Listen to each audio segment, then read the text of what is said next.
your skills in the gaming. 1xBet.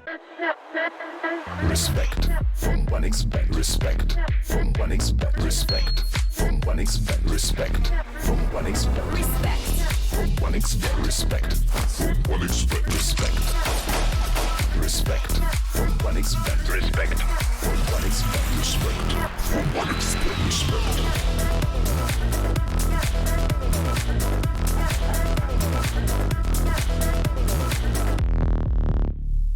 Hello, son. Hi, Mom.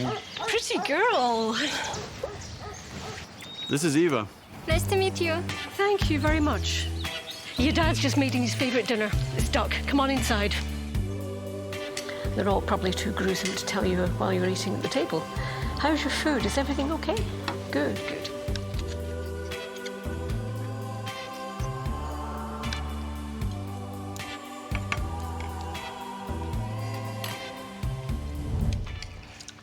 You seem to know each other.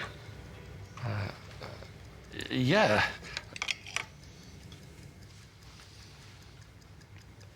This is the new ambassador for 1xBet. Oh, I see.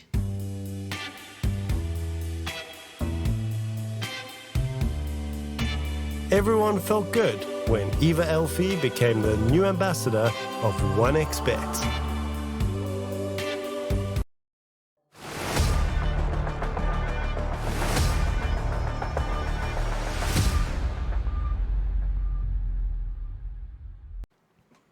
Hello everybody, welcome back once again for another day of the Res Regional, and of course the Res Regional Series is heading into its final days of the SA Group stage. We've got two more tight, action-packed days remaining before we start off with the playoffs later on this week and find out who are the top two teams from SEA to play at the actual LAN played later on this year. Here with T-Panda and Kips, we're going to be covering the commentary here today. You know, the group stage situation, Kips, with Group B is quite intriguing because you've got three teams that are already below the line. We have one team that is guaranteed to go through, which is Blind Owl Esports, but it's still a five-team race towards the playoffs. It is, yeah, and we have seen both IHC as well as Team TK drop the ball before, so these two teams that are currently at the, the best of the rest, shall we say, after Blind Owl, they are not safe by any means. No, the status that you would give to these teams with the bigger names on them, they haven't quite lived up to their reputations just yet. So this is indeed, everybody else is still in the running here. They definitely are, even if they only have one win on the board. As long as that loss number stays at 5, IHC doesn't go above that, and Team TK also doesn't go above that. It means that there's still a chance in the run for some points to be grabbed. But it also means some of these teams will be playing against each other at some point of the tournament, and we will start our day off with one of those, which is the Immortal versus Carstensz. Has to be a 2-0 win for either team. If they tie, they knock each other's out from the playoff stage, which is kind of rough. Painful. I mean, and the real raw deal is that if you're a real competitor, you're going to do that. If they if they 0-1 you're going to be extra motivated to punish them for that. You're not getting any 2-0s out of my hands, no sir. Only if they're cold and dead. Exactly. Then we also have a really hype matchup here with Team TK versus Blind Owl Esports. Going to be two of the top teams in the groups, and of course the third still above that playoff line, which is IHC Esports, going to be playing against Manta, who are also needing a 2-0 victory from their series later on today. So that's basically the situation spelled out for you folks. Let's start talking about our first matchup, the Immortal versus Carstensz. So 2-0s needed. And, of course, everybody needs to shine. I think this is actually a pretty even matchup in terms of the opponents that they've been playing against and what kind of scorelines they've had from those played series. I do feel like either one could actually win, and I do fear they might actually just knock each other's out with a 1-1 tie. That's just how I see it. How do you feel, Kips? No, I definitely, I feel you on those vibes. Carstensz looked really good in the opposition sort of play. Where, yeah, maybe their 4-man was suffering versus their bigger name opponents, right? But Ifrit looked really good farming all the while, and they had some really good comeback potential while banking on that big carry that they've got in reserve. Whereas the Immortal, we saw. Was he named Frank? Because I think it was Frank, isn't it? His name's Ivan on Franz. There we go. Thank you. Thank you, production. Yeah. Franz, in the meantime, not so much of a carry that sits back and farms, but someone who was definitely ready to join his team when they needed him. They understood the calls that they needed to make. The fact that it didn't work out for them is verse 2. But since you're not versus as experienced of an opponent this time around, as big of a name, if Franz joins and Ifrit does not, then we've got ourselves a 5 versus 4 on our hands. Yep, 5 versus 4. That'll be a spicy way to approach the game, but sure, it's always possible if that happens. Then again, their opponent's Carstensz, who I think yesterday who did they play against again? I need to double check that one. It was the IHC series, the game 2, where you were saying that IHC was maybe a bit too loose and maybe a bit okay, I'll just leave it there. I think they were a bit loose in game number 2, was it? Mm-hmm. Yeah, that was the one, which was feeling like, okay, what's up with these guys here? Are they taking things a bit too easy? Yeah, exactly, and that gave us a really good moment to see what Carstensz was made of when they came up to the high ground. Did not work out for them particularly well, though, which is it was to be expected. They were the underdogs there. They were under a lot of pressure, and they were given an opportunity that perhaps they didn't fully expect. So that is definitely something that maybe now that they're on more even footing, we're going to see them perhaps in a more comfortable place. We'll have to see about that. Yeah, talking about comfortable places. I'm not in one right now. I apologize to the viewers. I might have some voice cracks, but bit of a sore throat here today. So just going to take things a bit easier with the voice. Apparently, we're waiting for one of the players to also connect to the lobby. Currently, a draft 1 penalty, a level 1 penalty has been assessed for being late. So that out there as well. Looks like they will be getting their 5th player out, though, before the 2nd level penalty drops. That's when you really start to rapid fire your drafts through. Not too much time to think about your first phase. Might let something slip through for your opponents at that point. It's like, all right, just get rid of that. Let's leave leave this 20-second planning period for our second phase picks, and then we'll be good. Let's see what comes out of the draft. Our final player has connected. Very nice. Just mere moments. I think we'll be like 1 minute away from starting the draft, which will be really good. Yeah, and those time penalties, people are often like, it's a little bit of time off, whatever, but the draft takes so long. When you're in there, and especially when you've built up a routine of having a certain amount of time, any amount of shortening is actually, it can be disastrous. There's a lot of pressure on that suddenly wasn't. You need to win time. You're out of your rhythm, etc. Yeah. You need to make much better use of the opponent's time that they spend. And sometimes they're bastards. They're like, hey, you don't have a lot of time, but we're feeling comfy. We're going to rattle off a couple of picks. You don't get to think on our turn. No, sir. So it can get very rough. And I've stumbled in drafts because of time pressure. I've seen a lot of teams all the way up to the top level stumble just because of a simple 30-second penalty. So even though it seems to us like there is a lot of time, the fact that all of that time is already spoken for is a problem. It is. And when we say it like that, just picture yourself in a situation, you're in the middle of an emergency. It literally starts, what's your first reaction? You start to think and wonder what the hell's going on. And you only start to, get your human instincts to kick in. That's what happens with the draft when you have your final few seconds left. And you haven't had the time to prepare. You don't know what to do. You're adapting. You're improvising. So everything that's kind of taken away from preparation time is exactly that. Also translated into Dota drafts. We had a failed launch. So we're going to have to retry. Failure to launch Houston. We got a problem. Not that big of a problem, though. Let's see if the relaunch works and we can get the draft live for you folks. In just a few moments, the anticipation is building up. There we go. All right. Let's get that draft on your screens, people, as Game 1 is ready to start with the Immortal versus Carstensz Esports here with T-Panda and Kips. 10 seconds remaining. So, oh, yes. Only 1 minute 40, though, so 30 seconds off the clock. Not that big for the side of Carstensz. Of course, the Immortal have the first pick. Need to quickly take a look. What did they first pick yesterday? We had the Pango, we had the Morphling in the first stage. Yeah, and that was Frank's on the Morphling, which was very, very enjoyable to watch. Got his team over a rough hump in the drafting. Remaining. Outlasted a lineup where, well, that had all of the momentum. That was a fantastic Beastmaster game, and Team TK just couldn't close it out. So let's see if the Immortal wants to perhaps look back at that successful pick. And Carstensz learned some lessons from yesterday. Nobody's going to be blind owling it up with the support Tinker today. Not on their watch. Dire team back. Yeah, not on their watch at least. Yeah, there's the Tinkers out. The Sanking's also gone from the side of the Immortal. They, I feel like they've had some pretty intriguing drafting in these couple of days, because for the Immortal, they've actually prioritized more cores in the first phase above supports. Where a lot of teams usually just nab a pause 4 or a pause 5 to start the draft, which have usually been like Tinies, Monkey Kings, Jakiros, maybe even a Techies or something like that.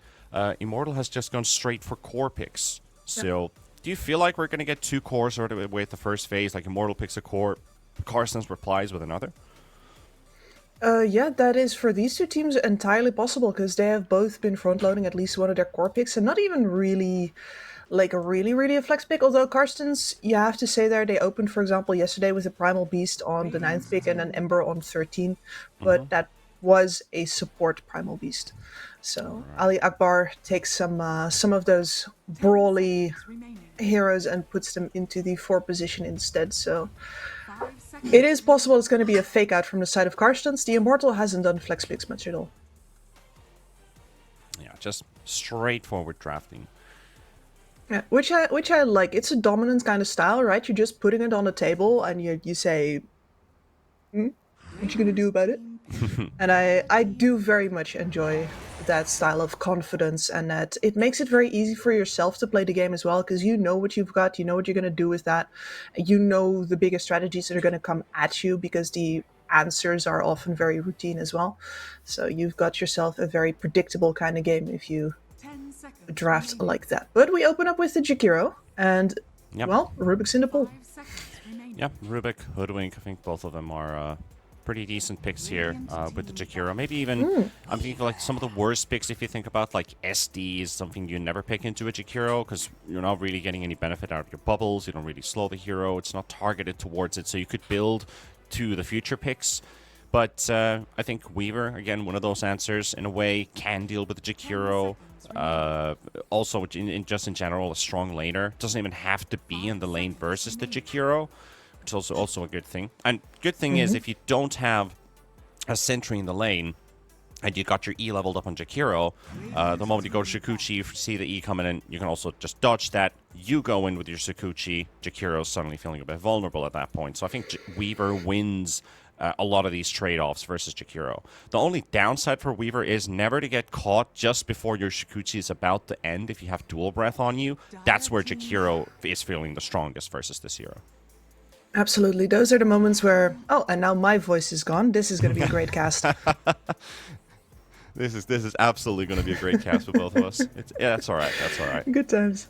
No, but like the attack speed slow, right? That is where you can really get a Weaver, and of course his HP isn't exactly anything to write home about either. So is Weaver gotta keep his distance from the core that he's with in lane. No double dual breaths allowed. And I do feel fairly confident to say that this is most likely Ali Akbar's hero. But they're threatening to flex, you know. All right. Clockwork paired up with the Weaver. This could also be your straight-up safe lane, if they wanted to do that. But of course, Immortal is trying to answer at least the Weaver in some way, and then build the draft their own direction. We've got Ember out there, which is pretty good. And that is directly from your mid lane. A hero that seems to be the strongest mid laner out there. Has really taken the prize. Yeah. Especially now that SFs are starting to struggle against this Ember Spirit, I think it's safe to say that one of the only reasons that Ember wasn't picked up as straight first pick is now gone. And They're thinking, and I do agree with that, that this Clockwork pick, yeah, it's a good pick on its own, but it is more potent versus core Weavers. Yes. And excuse me, the Immortal is buying the core Weaver right now and saying, okay, that means we have Suchi. That also means they would have an extra pick for the supports left. That is a win-win on us taking the Rubik. Yeah, this is also one of those games where you see Weaver coming out, your offlane is open, you know where I'm going with this, you could play 3 Rubik this game, potentially, stealing Shikuchi, snowballing the map from your 3 position. You could even play mid Rubik in a game where there's a Weaver out there, I like mid Rubik. stealing Shikuchi. That also works. Gonna be a pesky hero going around the map and just having phylactery, getting these quick nukes out on people, killing people before they get the chance to react, and then the mobility, which really makes this a deadly weapon. So I would be intrigued if the Immortal actually leave that offlane position open, as they do, because they bring the CK in. And now it's time for Carstensz to try and reply. Not a lot of great heroes versus him. Versus him, usually you pick something like a Tidehunter is decent in the lane. We're at least snatching the Ember, which would have been a good pickup for the Immortal. You only have so many picks to go for, so obviously this Ember was going to get stolen. He does have to play versus 3 stuns, though. Yeah, and one of them instant from the Rubik, which is always a little bit of a problem. And of course, the Rubik stealing your chains. The roots are your biggest enemy as an Ember, so that is definitely something else to be aware of. Yeah, you gotta watch out for these early level ice paths, because we've seen Jakiro skip ice path when they play versus a Rubik. Now he doesn't have to worry about getting a value point pretty early on in that ability if he wants to rotate mid to try and get a kill on the Ember, for example, pre-6. And then you have this Rubik, which you mentioned, also instant stun.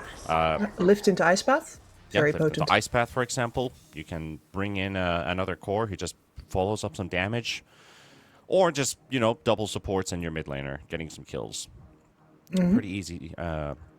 Pretty easy setup. Then he also got the Underlord here versus the CK. I think Underlord's capable in this lane. He takes quite a big of a percentage away from CK's damage output, making the lane feel easier. But still, Underlord's level 1 sucks versus CK. You got a pretty strong opening, because this looks like it's a Weaver Underlord lane with a Clockwork +1 for Carstensz. That's how I'm reading this draft now. Or then they just last pick themselves a support on 24, which they could do. Not quite feeling the Weaver carry versus CK though. I don't think that is a matchup that particularly favors you. And now the Immortal. Yeah, this Ember Spirit is not in for the easiest of time. You're going to get your Flame Guard purged off now as well. And this Invoker is most likely going to outlevel you through denies.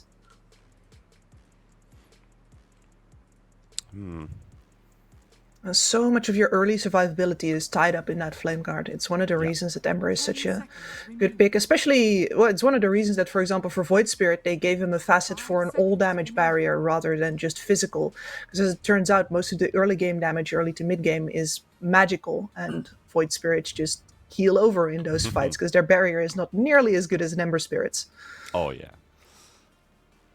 Yeah, you'd need to keep building on that. I think it gets better with time when the Void Spirit feels like it's super tanky, because you get spells off, you get more barrier, and it's like a never-ending cycle. And it's like, how does this guy ever die?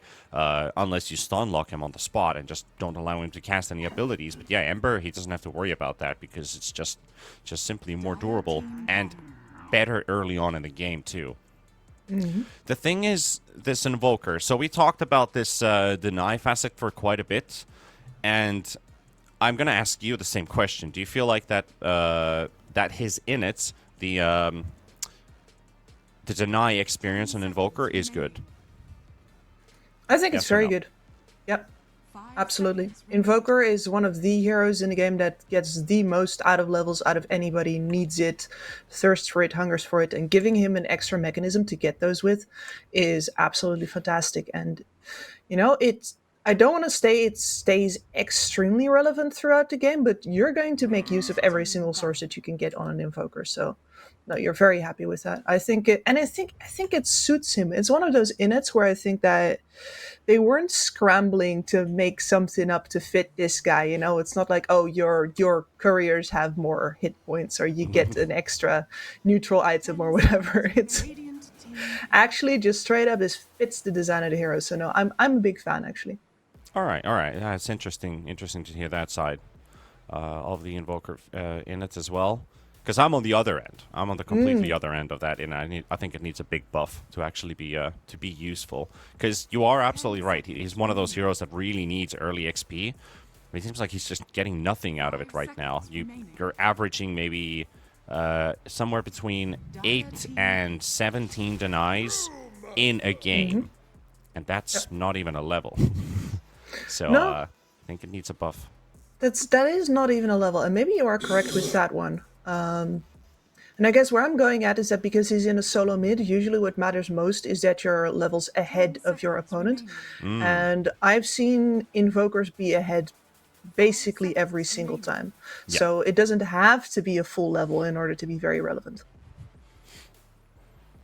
Well, they're going to reinforce the draft with a Brewmaster, but I do think this was a good topic to talk about. We're going to have these little podcast sessions about talking about heroes and vibes and feels, because we're not debunking Shadow ideas. Shaman. We're building ideas. Of course, the Shadow Shaman And you say, of course. Of needed course. a bit of extra control in the team, and if you go for Cluster Clock, there's not a whole lot of damage that actually kills a hero when turned into a chicken. Same thing for the Shadow Shaman.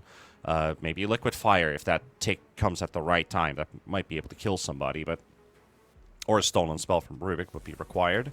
You do actually have a Radiance Builder. I'll take my words back. There is the Brew. Brew kind of has to be there.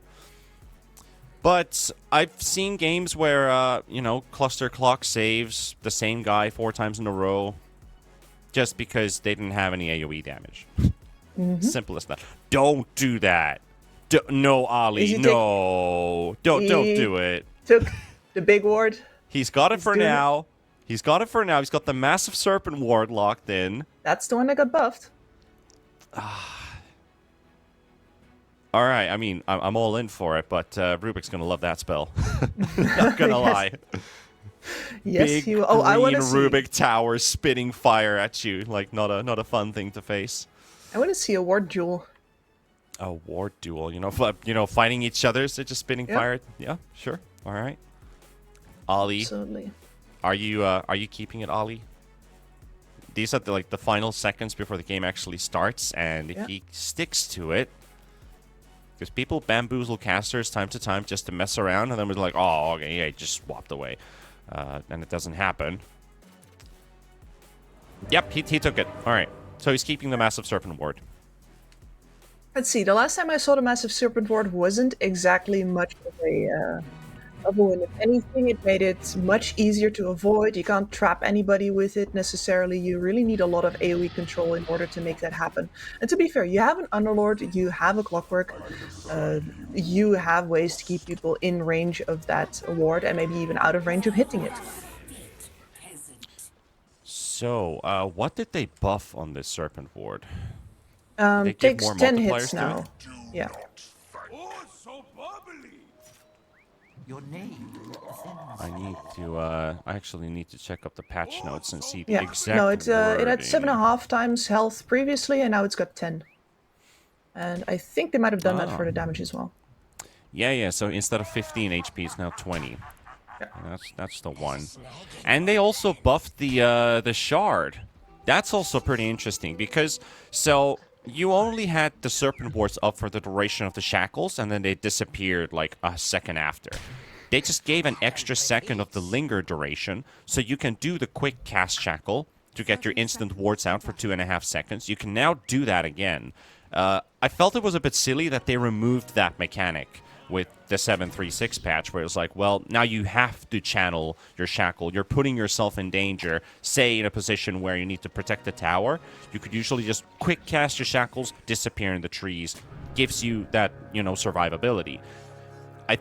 I'm really happy they brought that mechanic back. Yeah, I mean, me too, but for a different reason, which is that now you don't have to show on the wave for as long when you want to push it. Talking about showing up, Yoroshika, where'd all these heroes come from? And that's going to be a first blood straight up. It's going to be Ren picking it up on the Rubik here.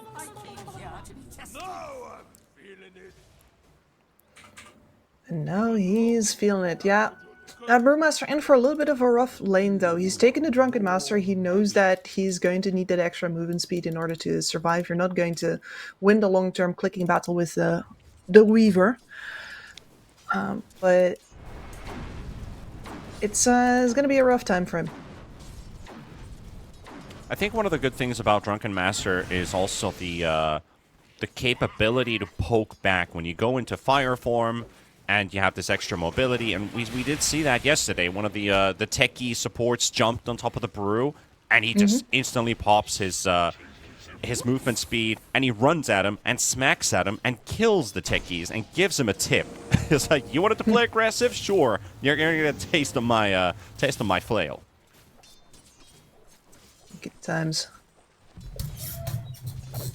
So I feel like there are a lot of positives to that facet, not just being increased survivability to get away from dangerous situations. I think you can't really outrun a Shikuchi, but you can try your best.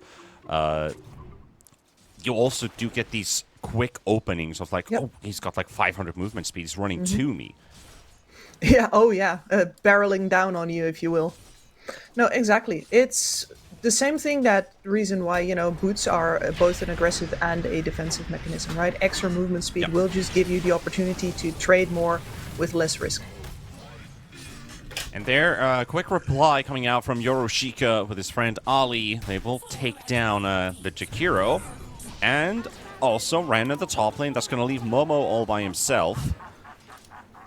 They do drop very low on the Clockwork and the Weaver, so you got to look at this Rubik timing when he TPs in.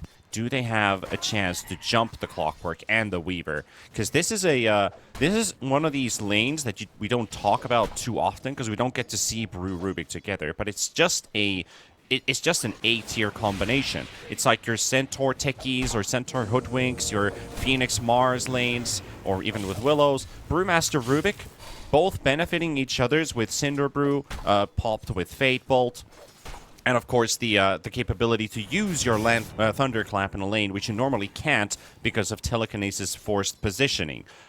This is a really good lane duo in the offlane. Mm-hmm.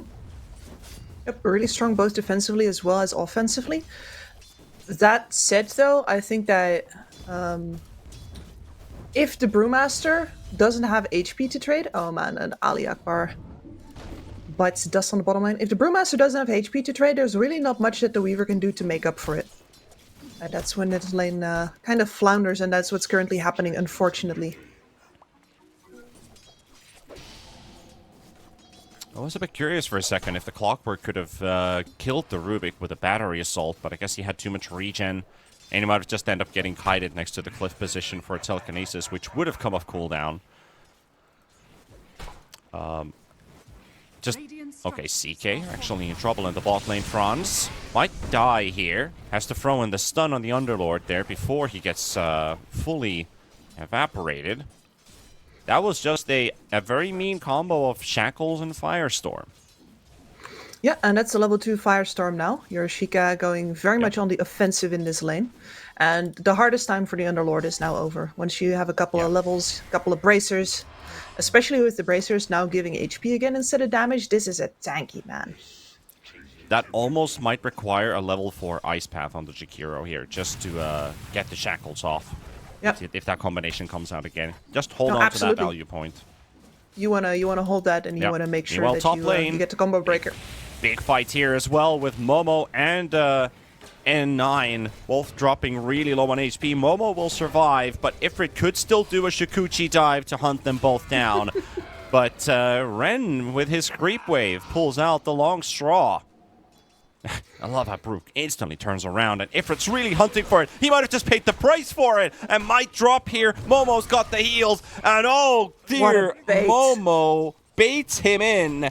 And Ifrit feels like he's going to make a mistake, but he only has a limited amount of time to make that move. Momo was never going to actually step the boundary, but kept Ifrit just interested to make that play happen, and then he just oversteps his... that was 2 baits in a row. That is beautiful. The getting 9shot to overstep there, like you could see him wavering between the Brewmaster and the Rubik, and Momo with like his 20 HP stepping to the side, being like, "Hey, if you step to the left, you can get me instead." Oh wait, no, you can't. But you did just miss another battery assault tick. Yep. And then afterwards, they do the same to Ifrit. They're in their heads, man. That's beautiful. Real winning mentality. Ren, though, blood grenaded up. Bug is chewing. Does have the Lotus heal. And another missed opportunity here for 9shot and Ifrit. Yep. Letting a creep wave go all the way behind the tower now for Momo, who's already flown in a salve. Rubik is gonna see if he can stack and or help secure a rune. I think the latter would be a little ill-advised with 9shot already over here. Yeah, maybe. Give it a try. Yeah. The old college. Well, the cogs, are they saving him? Potentially.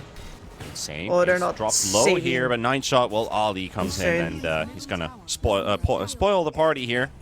Dire's bottom tower is under attack. Yoroshika also had to back away, so that meant that Franz is getting free time in the lane with both of these supports rotated down to the mid lane. But still, first in CS with the Underlord. Yeah, having a very smooth ride here. Not even a very smooth ride. I think an excellent laning stage if an Underlord has the most CS in the server. I mean, it's fantastic, and it's kind of unexpected versus CK Jakiro. That is one hell of a strong lane. Yep, it sure is. Dire are scanning. It sure is, and Jakiro has decided to put another point in Liquid Frost, meaning we still don't have Ice Path. That means that they're just going to play this lane differently. I mean, the laning stage has pretty much come to an end already. But they are gonna try and play this a little bit different than having Franz deep in the lane and bait the abilities and play the turn. Maybe they just want to rely on the overwhelming damage, which they definitely do. Momo's about to hit level 6. What about the Weaver? Weaver's actually 2 creeps less in experience compared to Momo. If he got solo XP, he might be able to hit level 6 just in time. Momo, though, also very close to that split. That could give them an opening to kill the Clockwork. But can they kill the Weaver before time lapse? I think that's the bigger question. He's down to 500 HP. Momo's hit 6 now. I think there's no reason for Ifrit to risk his life before he gets there now. He's backing off into the camp. He's like, I'm... Because the thing is, he could. Like, if he hits level 6, he can definitely make that aggressive play happen and really punish his opponents. Because every time a Weaver in a lane hits 6, he will dive the T1 tower and he will get out alive. Like, that is 100% every Weaver player's mentality. Now that he misses out on the level 6 timing versus Momo, that threat kind of disappears for a while, unless they leave Rubik alone. Find themselves an easy kill that way. Meanwhile, Ali, and there's the Ice Path, thrown out onto the Underlord. Franz is chasing Yoroshika, but also 9shot is already here. He's targeting the Jakiro. Look at that movement speed. Just charges straight into the Jakiro. Uglier trying to make his way out, but Ren is there to save him. There goes the 9shot. And now Fufufier also shows up too, but he's getting controlled quite roughly here. And he's got no Remnant. He's got no Remnant to escape, but they also don't have any means of controlling. Insane. He's still tanking the front. Ali coming in. That's the classic. Hex into shackles and surrounded by damage. Here comes Momo, though. Momo. Here comes the split. Insane. Gets out with 160 HP. The Underlord portal. It's going to let the Ember get away. Oh, not the Ember. But it brings in the Underlord. Fufufier was able to Momo was able to take him down. And now 9shot. It just showed up again to die for a second time. He literally just TP'd in again. Oh boy. Yeah. Well, that didn't quite go as Carstensz hoped it to go. Really not. No, but after their initial fight there already, they had lost so much HP. Sure, you take that Jakiro down, but the amount of damage that you tanked in the meantime was too much to actually sustain your fight. You need to reset that one slower, I guess. You do have that Phoenix Gate, of course, but that was not quite to use.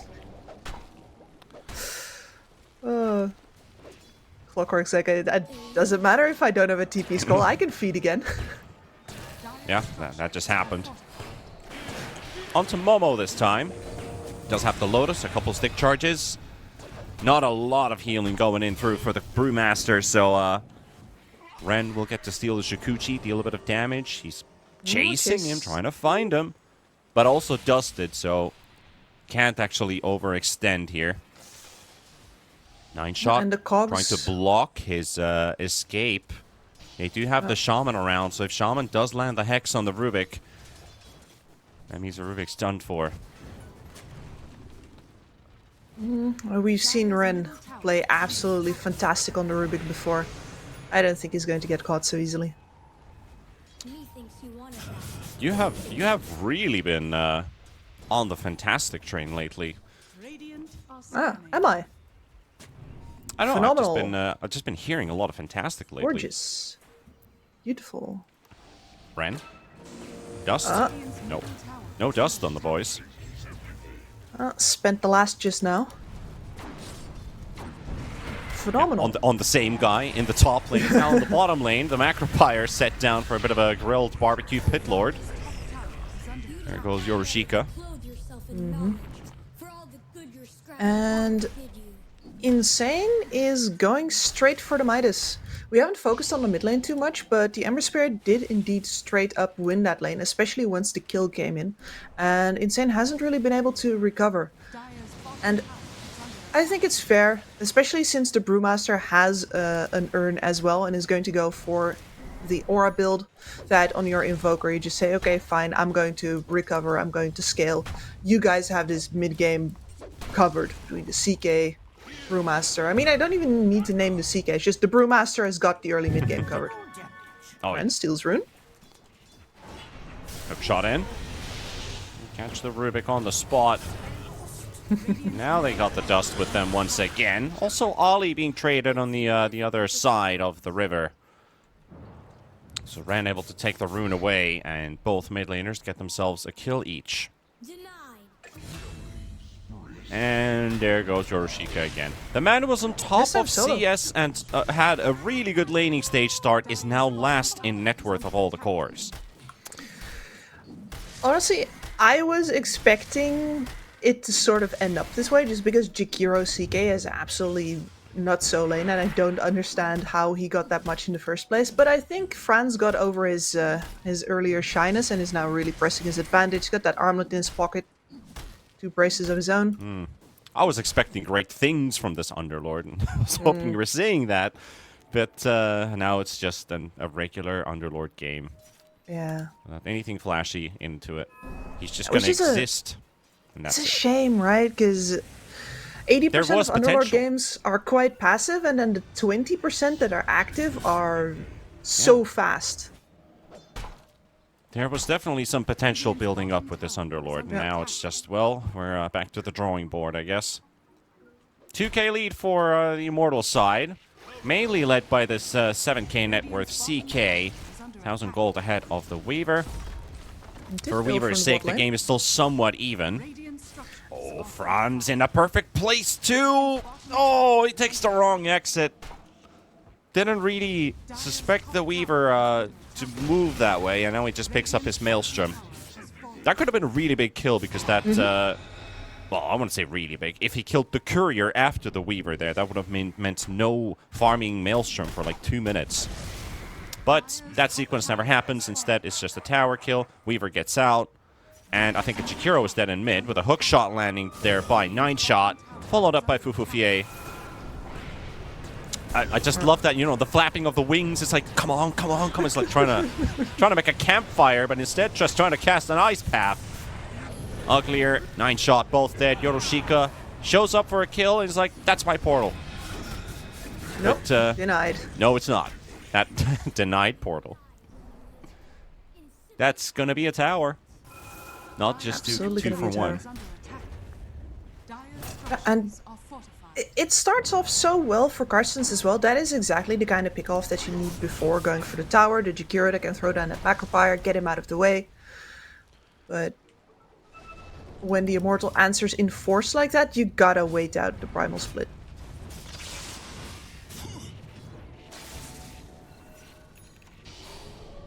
Perhaps you get to fight it if your Underlord is in a good position.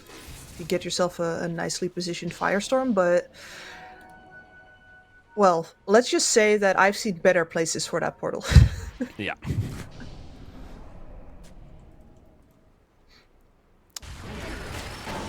Hook shot in once again. Are kind of clustered up here. Oh, 9 shot. Little Weaver's mana's gone. Yeah. Ifrit, not a whole lot left in the bank here. Invoker standing in a friendly fire. Not taking any damage from it, luckily, in this case. Nice Ice Path there, set up on 3. Uglier does buy the time that they could potentially chase for some kills. Cluster Cluck ain't saving Ali. Oh, beautiful. And 9 shot is being chased. And Fufufier, the same problem for him. That's his last remnant. Dodging the tornado, really important, though. And 9 shot recognizes he needs to get his cores out safely. So he walks in deeper, gives his life away. And we did talk about this tower falling in the previous engagement. Maybe now, but they also know Ember probably doesn't have a remnant. Oh, cheeky as but it was a very now. cheeky haste rune steal there with a slight. Something we Very expect our mid players to do these days. Yes. There was a day we'd get excited about those plays. I mean, I still think it's pretty hyped. That was because recognizing the moments where it's important to get cute with it and the moments where you really shouldn't is still a skill that's praiseworthy. Yeah, it's still a skill. I'm just dulled by those plays. I'm like, yeah, you should do that every time. I've lost my my inner child for excitement. Aw. I think I'm going back to my regular Finn. I was about to say that sounds just regular old Finnish to me. Yeah, and you can't even say that sounds sad because that's just normal for us. Oh, my impending insanity. You'll have company. Oh, I'm glad. Misery loves company. 4K lead still for the Immortals here. And this CK is really turning out to be a pretty big of a there's beast. the massive But ward. talking about the beast, where is the beast? Does Franz get to hit his targets? Because right now his buddies are getting bullied. They do get the chance to turn a bit onto 9 shot. But they're losing their Brewlings, and that's going to be Momo dead. He doesn't even get the chance to get a second life out. The Weaver is stun locked. Ifrit's gone. Yorshika does set up a very nice pit with a bit of a firestorm in, and Ali in the world's most aggressive place for the Shackle, a frontlining Shadow Shaman. Ren's getting every single kill. And now they just have to bail with who they have, and Ember is trying to be a bit cheeky here in the backline, trying to get a kill with a sleight of fist. But the Mage Slayer ain't giving him enough extra tick damage to finish off the Rubik. Maybe on Insane. Insane, he gets rooted up, might get double rooted. Oh, he's outside of the range of it. And that's actually the Rubik's Pit of Malice on the Underlord. So he's like, wait, why am I rooted? Trying to get sent back once again, and Momo has already returned. Brewmaster coming back from the grave to apply some vengeance. There's a hook shot hitting the creep wave. That's a miss. And Clockwork, oh man. Talk about jumping into the recycling center. You go in fast, and you get crushed just as quickly. Like an aluminum can, unfortunately. Thanks. Painful. They unload so much of their damage on the CK during that fight, and then Franz, the fact that he survives is quite phenomenal, but he steps out into a creep wave to regen back up, and then when the fight continues, he just comes back on half health, and they're like, we threw away 3 heroes to get you to 1%. What are you doing here at 50? Yeah, Ren was just chilling in that fight in the front too. He's just kind of like, well, I'm here. They're not really killing me here on this spot. Then you have Ali trying to shackle him, you know, frontlining Shaman. Orchid doing Feels work. a bit rough, and there we go. That's a big one. You got another one. Yes, please. Franz will be going on a wicked 6 streak now. Still unkilled this game. The only Immortal on the side of the Immortals. And Ren just took the portal block. He's got a hook shot. What a player. Yoroshika, who wanted to join in, actually gets ganked by his own setup. Well, ain't that a play? Yeah, I mean, I knew Ren was capable of these kinds of things, but it just puts a big old grin on my face when he actually pulls them off. Radiant's middle tower is under attack. Yeah, that childlike joy, really there big. it is. There it is. That's exactly it. Yeah, the players are definitely feeling it right now when you make a play like that happen. Because they're like, you know it could happen, and they could do it. And the moment you realize, you're just like, I see what you did there. And you just get this nice little smirk on your face. You sly dog, you. Yep. So that means Roshan is being taken, and it doesn't look like Carstensz are going to be challenging the Immortals for this one. Just going to have to let it go. And they've really doubled down on the roots here as well. That's Atos on the Invoker. He's going towards Gleipnir. Hybrid build Invoker. That's a bit of a novel one. I mean, it makes sense if you haven't stopped over for the urn before. Like, you know, the Hand of Midas does still give you attack speed. It certainly does. Radiant's top tower is under attack. Still has good scaling. Well, helps you clear without your spells, helps you contribute in fights where your mana may be low. Oh, that was Bottom tower is under attack. real fast. Ali, nothing Ali has done in this game has paid off for him yet. I mean, this is shaman gameplay when you're playing from behind. The players are giving me a bit of a laugh. That previous fight as well was started off originally by a serpent ward being dropped, and the rest of the fight just took away about the screen over from it or so. I was watching that ward just sit there in the trees, chilling, like, yeah, this is why people don't take the massive one. Yep. I haven't actually seen a lot of serpent ward action this game. Not even split pushing on towers, and he has the blink that. dagger right now, which is, you know, you have the DJ setup right now. That doesn't sound good. What? No, that's. Is that a good thing? Yeah, that's a good thing. No, you just need a blink dagger, and then you're going to be split pushing on the side lanes, farming your shard there, and once you have the shard, you are a menace. Of course, this is more often seen when DJ plays on it would Radiant. be great if this was DJ. Yes. But this is not DJ. So we're not really seeing... This is a hidden impact serpent ward right now. Yes. We just haven't seen it. And that is the dilemma the player himself is also probably going through. It's like every initiator goes through it at some point in the game when they're playing from behind. It's like, all right, do I need to do more or do I need to do less? Yeah, very important question. Yeah, yes, confidence starts waning at that point. It's like, do I use it for pushing? If I do, they will recognize it. Big. There it is. If you look at the mid lane, that's a big serpent ward. And it's a tower. Hey. There we go. Great success. And of course, now you don't have it for any possible fights that are coming up, but it is fairly easy to just ask your team, hey, are we fighting? And, well, the answer should be no at this point in the game. We are splitting. So drop that snake on those towers. Yeah, enter the stage of the game where you're literally just cutting waves until they come to your high ground and we try to fight them there is upon us. Exactly. Ren just got shard for free from that Tormentor, so telekinesis save out of the cogs is available now. Oh, Weaver found. Hook shot by Ren. Lift in. Oh, that is pain for the Weaver. He's like, he got caught once by one single ability, and it's 100-0 without him getting the chance to time lapse.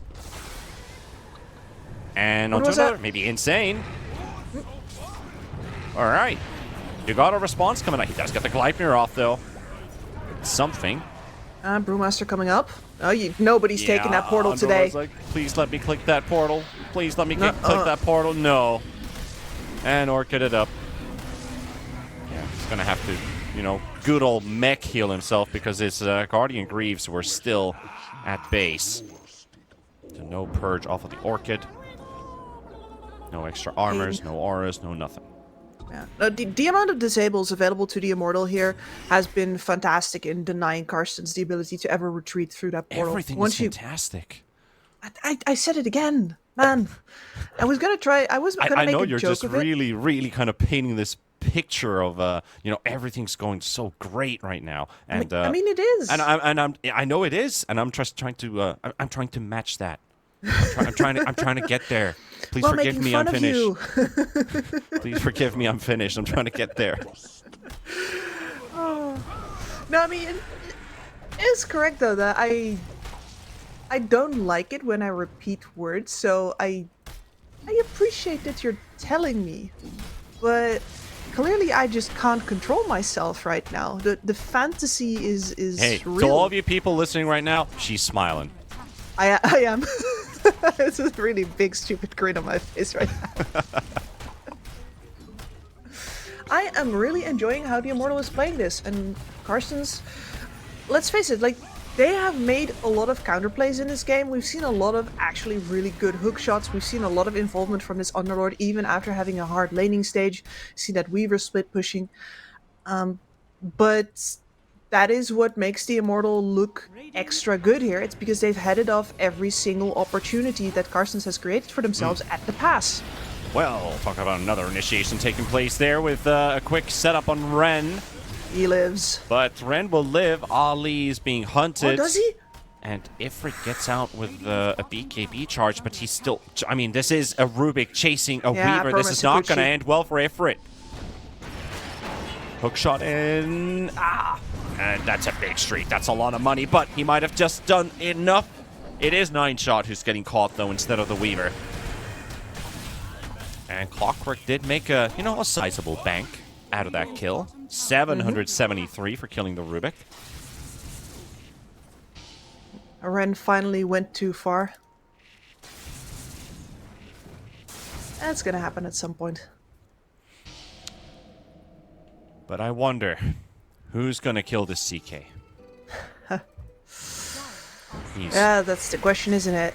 He's working on Heart right now. Is this the Franz performance you were hoping for? Oh, absolutely. Like, with the way that he did it on a Morphling, I'm like, okay, this guy probably knows his tempo, but now that he gets a hero where you can actually demonstrate it, yeah, he's been fantastic. Certainly has. They are 2 versus 4 No, this might here, be the opening. He pops his BKB and his Phantasm for a fighting chance, and also to get himself at a safe distance. His armlet's still ticking, and Fufu if he times it right, it might have been enough for a kill, but no. The Mage Slayer's out there. Another Remnant coming out. Ember going so deep. He wanting that kill, but no. Oh, Ali is like, yeah, I got this. We got a Gleipnir. He's armlet toggling his way through, and the Clockwork's right next to him.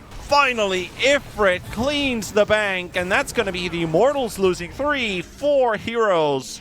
And Momo has this split going on in between all of them, but he doesn't have the damage to clean them up. Maybe he can get a Clockwork, maybe he can kill a Shaman, but I don't think he's killing this Weaver. He does not have enough grip to deal with that. Look at Ali's positioning too. He's going for the left already, but he sees that they're probably just portaling themselves away. And yeah, they went through the gate. They're safe. Heads up escape from Momo. This is a good opportunity to learn. Clap. Correct, Franz. Correct. You were pushing all of that advantage just a little bit too far. Blind up a high ground without any of your teammates behind you. That was a bridge too far. And that was a bit of a waste of his 9-second BKB too, because it was a defensive use. He tried to get away with it. Fufufier paid the price of getting the Immortals' attention to turn around finally, and then Ifrit's like, oh, all the chase is over and I can finally start to hit somebody. And they got the kill on Franz, which was worth 17, almost 1,800 gold. Just CK alone. Yeah. No, that's basically all of the gold difference from that particular fight. Pretty sizable swing in economy. But of course, still far from done. As you can see, the graphs are showing a 10k difference in gold. But experience did take a big notch. That white line there on your graphs is going towards that 50-50, slowly but surely. Yep, we were hitting level 20 before the CK as well. Thanks to those skills. So we do have the plus 70 Geminate attack damage coming online, and this is where the Weaver starts hitting like a truck.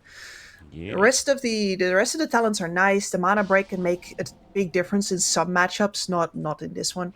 But the level 20, the level 25, the damage basically doubles and then doubles again. That's what we're working with. So Carstensz looking for another opportunity.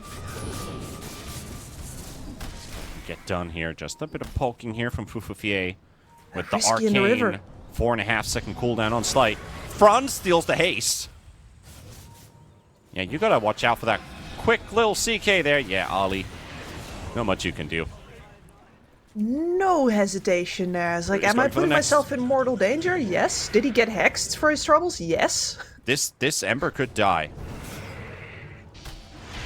This Ember could still easily die here. He's got a Bloodthorn and everything. That gets used. Hook shot. Not off. could've been a CK disaster. illusions are AFK in the lane. And they go, they go straight to the Ember. I mean, the Ember actually just remnanted right on top. I think he was waiting for the Ember to get back. Very interesting setup there. I thought it was just leaving the illusions AFK, but there was a remnant in between. Radiant are scanning. Ready to quickly right-click him down if he ever did get the chance to jump him. Dire's structure. High ground Carstensz checking Glyph Roche. used two. One team going for Roshan. This is a very, very peculiar settings here. That's a Radiant scan to the Roche pit, and they're coming. But they've already started it. That's a lot of distance to cross. That is, and what a shift. Yeah, there's that massive serpent ward. It's ideal for usage on targets that aren't going to go anywhere. Quick Sunstrike, nobody around. Momo spotted Ali. Quick Hex out. That's a lot of status resistance on the Brewmaster. Doesn't really take long. Uglier dropping low here on the Jakiro. Ember also getting caught. And Fufufier is going to go out. Ifrit still got that BKB running for a couple seconds, but runs out. Now he's disarmed. 9 shot. Also in a bit of trouble.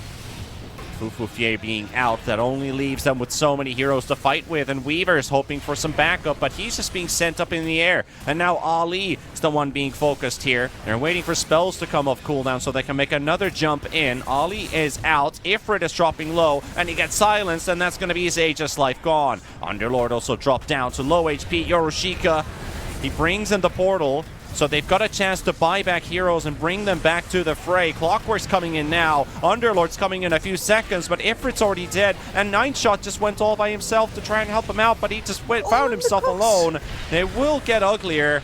And can they get something more? They've already taken 3, and these 2 heroes that bought back, well, now we see the other side bringing in reinforcements. It's Jakiro coming in this time. Ren's just throwing in Pit of Malice after Pit of Malice from Yoroshika, and this is an arena that never seems to end. The true gladiator arena to fight all the way to the end. Momo with his flail.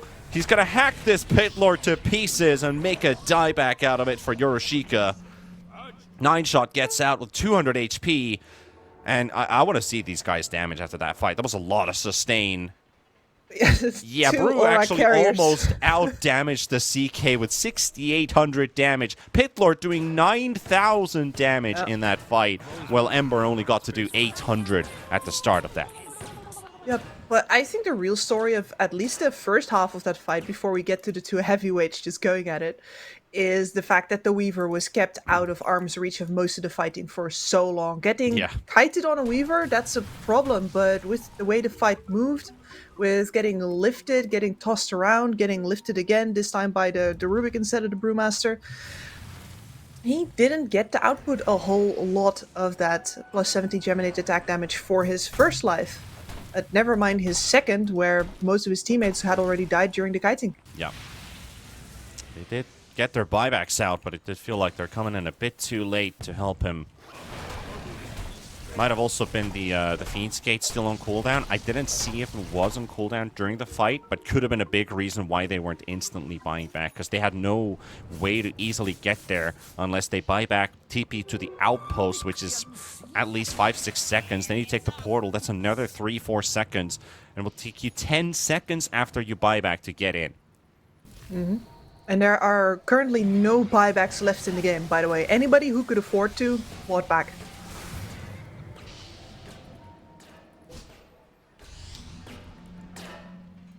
Very important minutes now for both sides.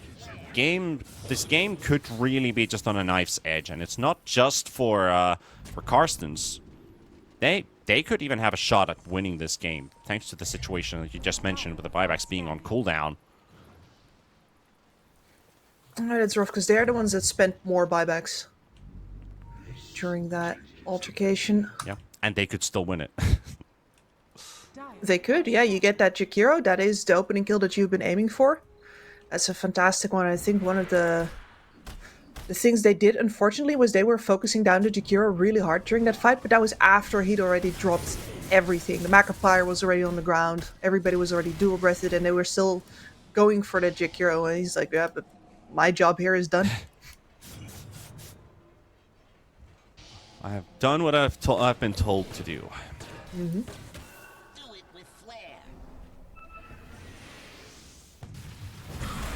But I think they might have to ask for just a bit more, just to make sure that they can get the W from this first game. We got the demolish damage going to town. The slaps with the alacrity. This is an old combo. I was about to say, if only there was an alacrity invoker in your team to buff up that ruling. Yeah, this is some TI6 Chinese drafts. Because they used to do this. They used to do this back in the day. Mm-hmm. It is powerful.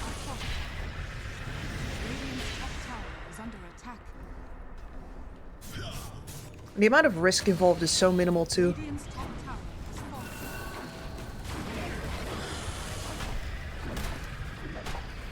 Yeah, 4,400 HP on a unit that isn't technically even the hero itself.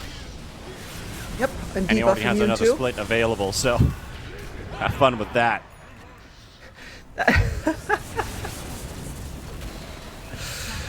Yep. Go. Buildings are being munched away.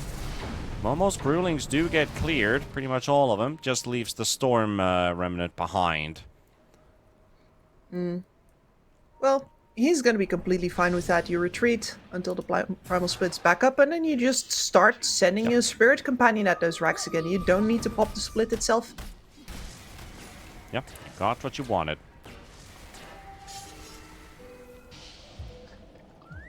Carstensz wants to strike back.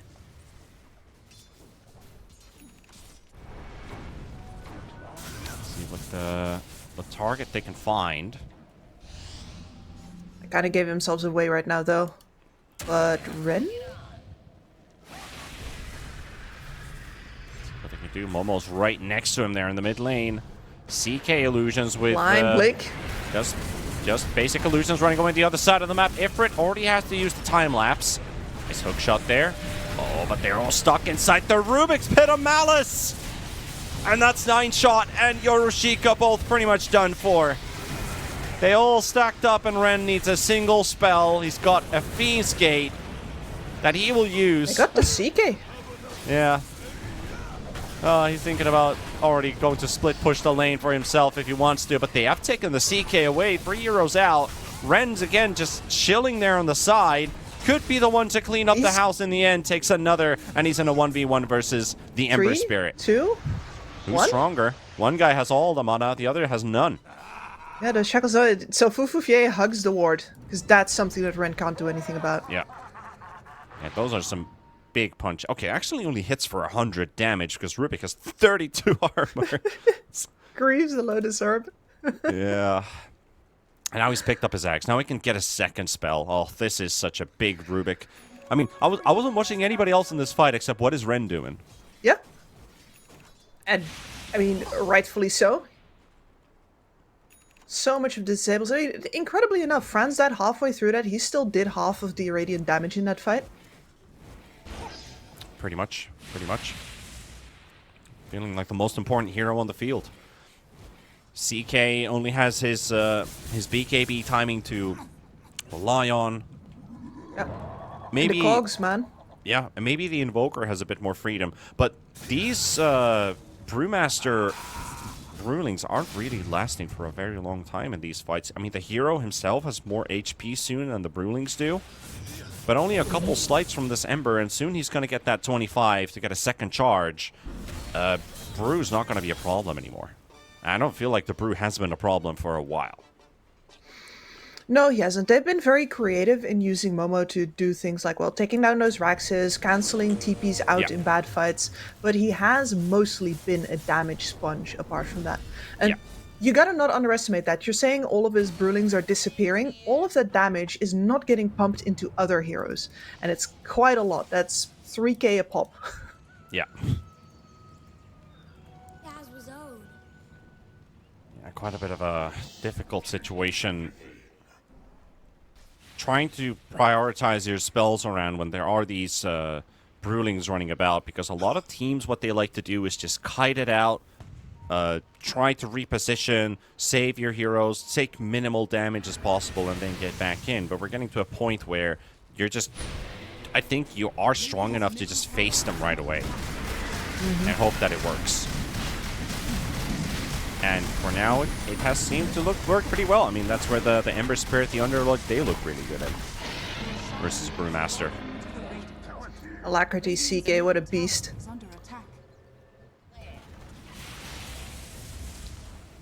But he... Yeah, and a Serpent Horde. Just taking that tier 3 tower, chewing through. Rubik is struggling to deal with it.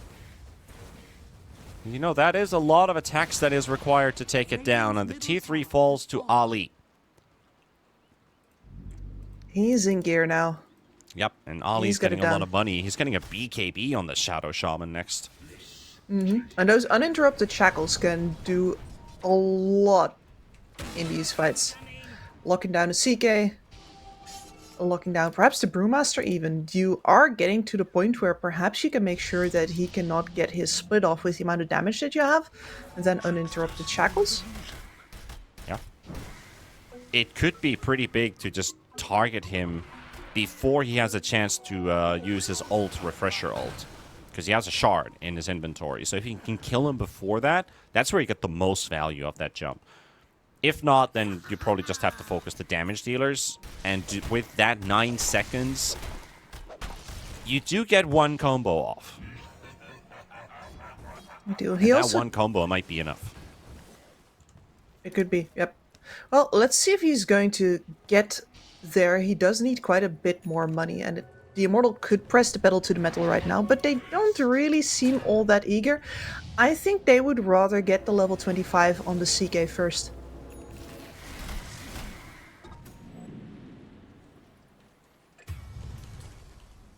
Oh? What was that? What was that? Alright. Oh.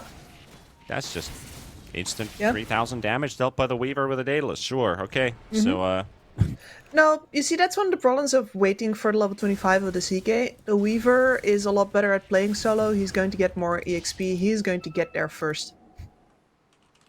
Radiant are scanning. So his damage has... Well, it's not doubled. He goes something like 160 to 250 or something on at level 25. Extra Geminate attack online. Look at this man clear Ancients. Hot knife through butter. give this man a shard. Ooh, give yes. this man a shard. I mean, make him buy it himself. He has enough already. Yep. It will do so much. Like, it will clean those CK illusions out. So many Gleipnir procs. You have the chance to crit on every single attack. It's nuts. You could just BKB Shikuchi once and you'll get your money's worth out of it.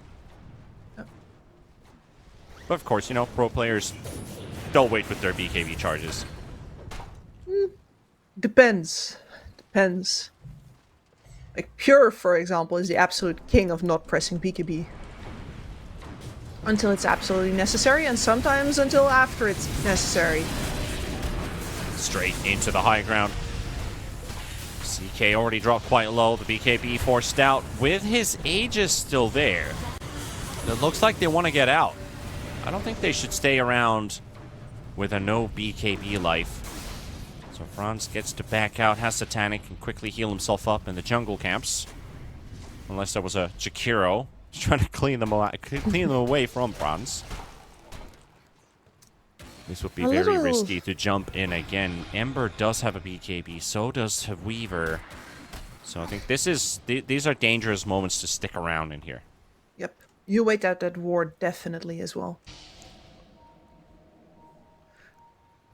And it looked like he was mostly just attracting attention while the Brewlings get to work on the tower, but shot. That's a slow process. Yeah. On a split pushing Brewling. So the Immortal has come to the conclusion that they currently can't fight straight up, and they're going to need to resort to sneakier practices. And I think that they're correct here. The amount of damage that this Weaver outputs is just too much. The CK, between the cogs, all of the AoE control, and the fact that his BKB is so short of a duration now, this means that you don't really... He doesn't get the hit much at all. Alright, they're trying to smoke inside the base. Yeah.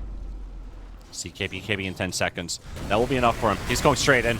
No more thinking. Going straight for the Underlord. And that's his first life gone. Does have a buyback.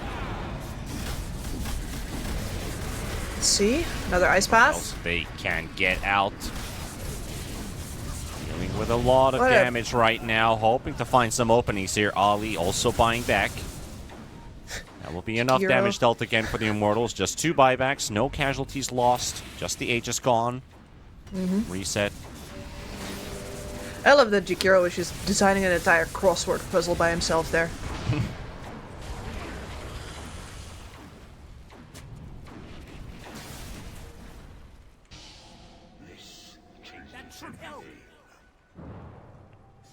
Let's see, kill on Ali, and kill on Yorishika. That's going to blow the game open for the Immortal. Yeah, I do feel like if either one of those, like if you kill the Shaman, I feel like it's already over at that point. His crowd control is so needed. All these low BKB charges, but you don't really have the heroes to get in there.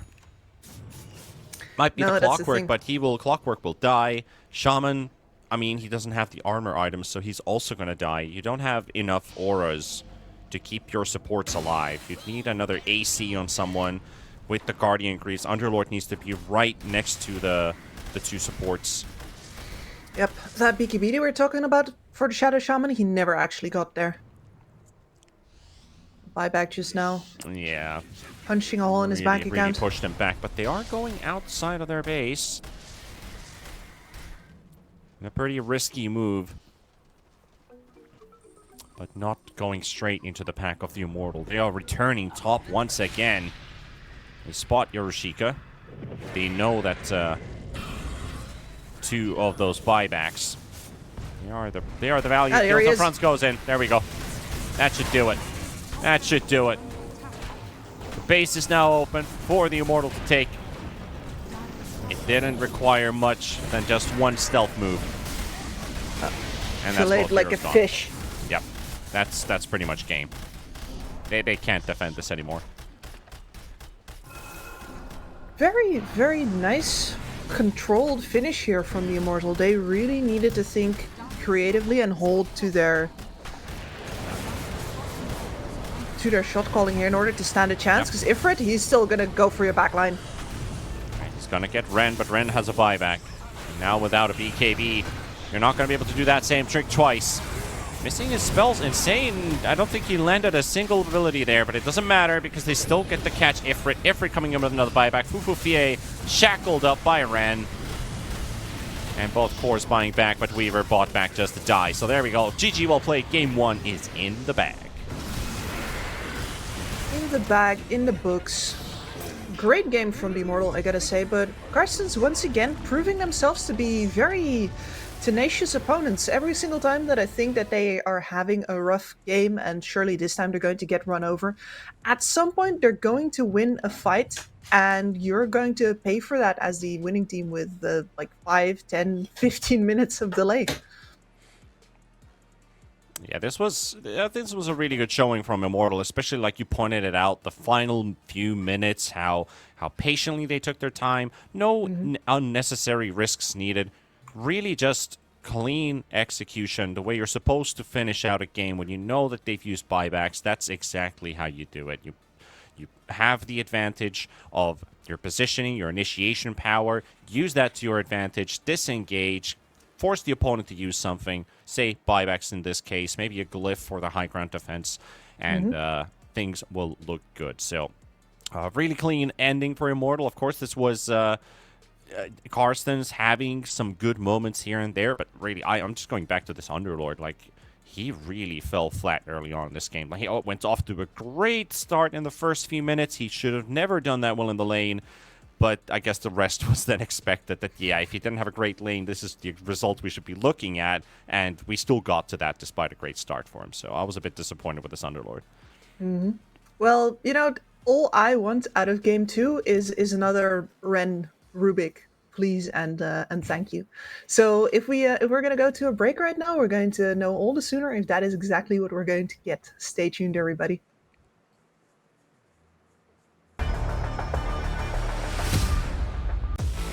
OneXBet and Eva Alfie present betting on all esports events on the website and in the OneXBet app.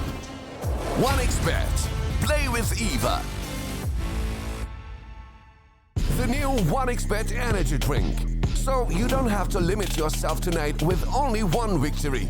You can bet on any game at OneXBet Betting Company, Dota 2, KS2, League of Legends, and many others.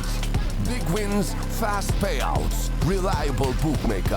The new breakthrough and innovative phone with OneXBet app. With OneXBet app, you can register and start betting in just one click. Intuitive interface and thousands of sports events every day. User-friendly app. Big wins, fast payouts.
skills in the gaming. 1xBet.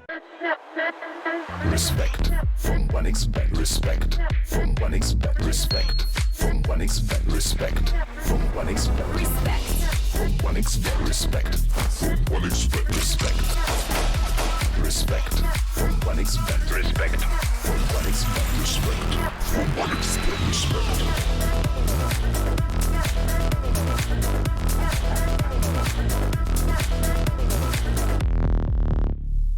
Hello, son. Hi, Mom. Pretty girl. This is Eva. Nice to meet you. Thank you very much. Your dad's just making his favourite dinner. It's duck. Come on inside. They're all probably too gruesome to tell you while you're eating at the table. How's your food? Is everything okay? Good, good.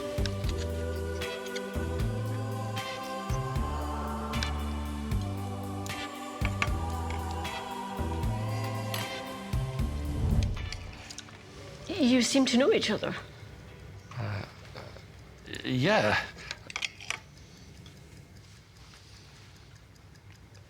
This is the new ambassador for 1xBet. Oh, I see.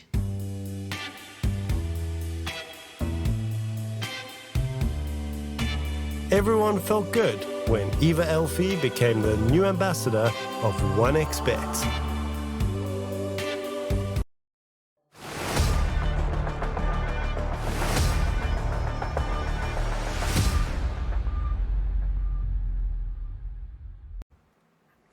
Time for game number 2. The Immortal take the lead versus Carstensz Esports. And heading into this game 2 scenario, that means Carstensz is now out of the playoff stage. But Immortal, they need to win this 2-0. So they're also not done with this one yet. They have to get another win on the board. So for Carstensz, this is more of a vendetta game, basically. Yeah, definitely. This is where you defend your honor. This is where you hold strong to your convictions, and you say, "All right, fine. We might have made some mistakes in map 1, but we found some chinks in your armor. Now we know where we really can get you." And it did work for them versus Manta Esports, where they did get the win in map 2.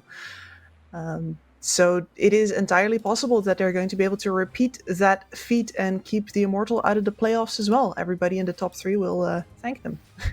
Oh, they'll definitely thank him if that does happen here in this series, that both teams end up with a loss. The only thing that could actually save them, so for Carstensz, they're technically not... Okay, technically they are out, but Team TK is the wild card here, right? Every other team at the bottom end needs to win as many games as Team TK has wins on their board right now, which is 4. They're 4-2, and they're going to be playing next versus Blind Owl, who are undefeated. So I think Carstensz, they're not 100% out, but their chances are literally out of their hands. They could still tie this one up, but the math is really showing that this is a difficult, almost impossible situation for Carstensz. But the Immortal, everything there, maybe the stress catches up to them now. But they definitely did look like they were on a hot streak, especially when you look at supports thriving in a manner like that. Like, that was a second phase Rubik for Ren, which you were hyping up. I was really excited about watching during that game. I spent most of my time just looking, what is Ren doing? And the right calls, the right moves, and really one hell of a farmed Rubik. When you look at his inventory from that last game, he's got Guardian Griefs, Lotus, Ags, and a Blink. This guy has almost more net worth than the enemy mid laner on an Ember Spirit, so that is saying something.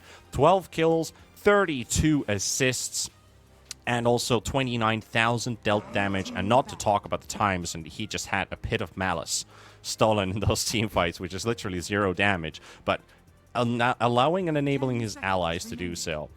But we're not... Permanent Pit of Malice, permanent Sakuchi. That man was living the life. He was.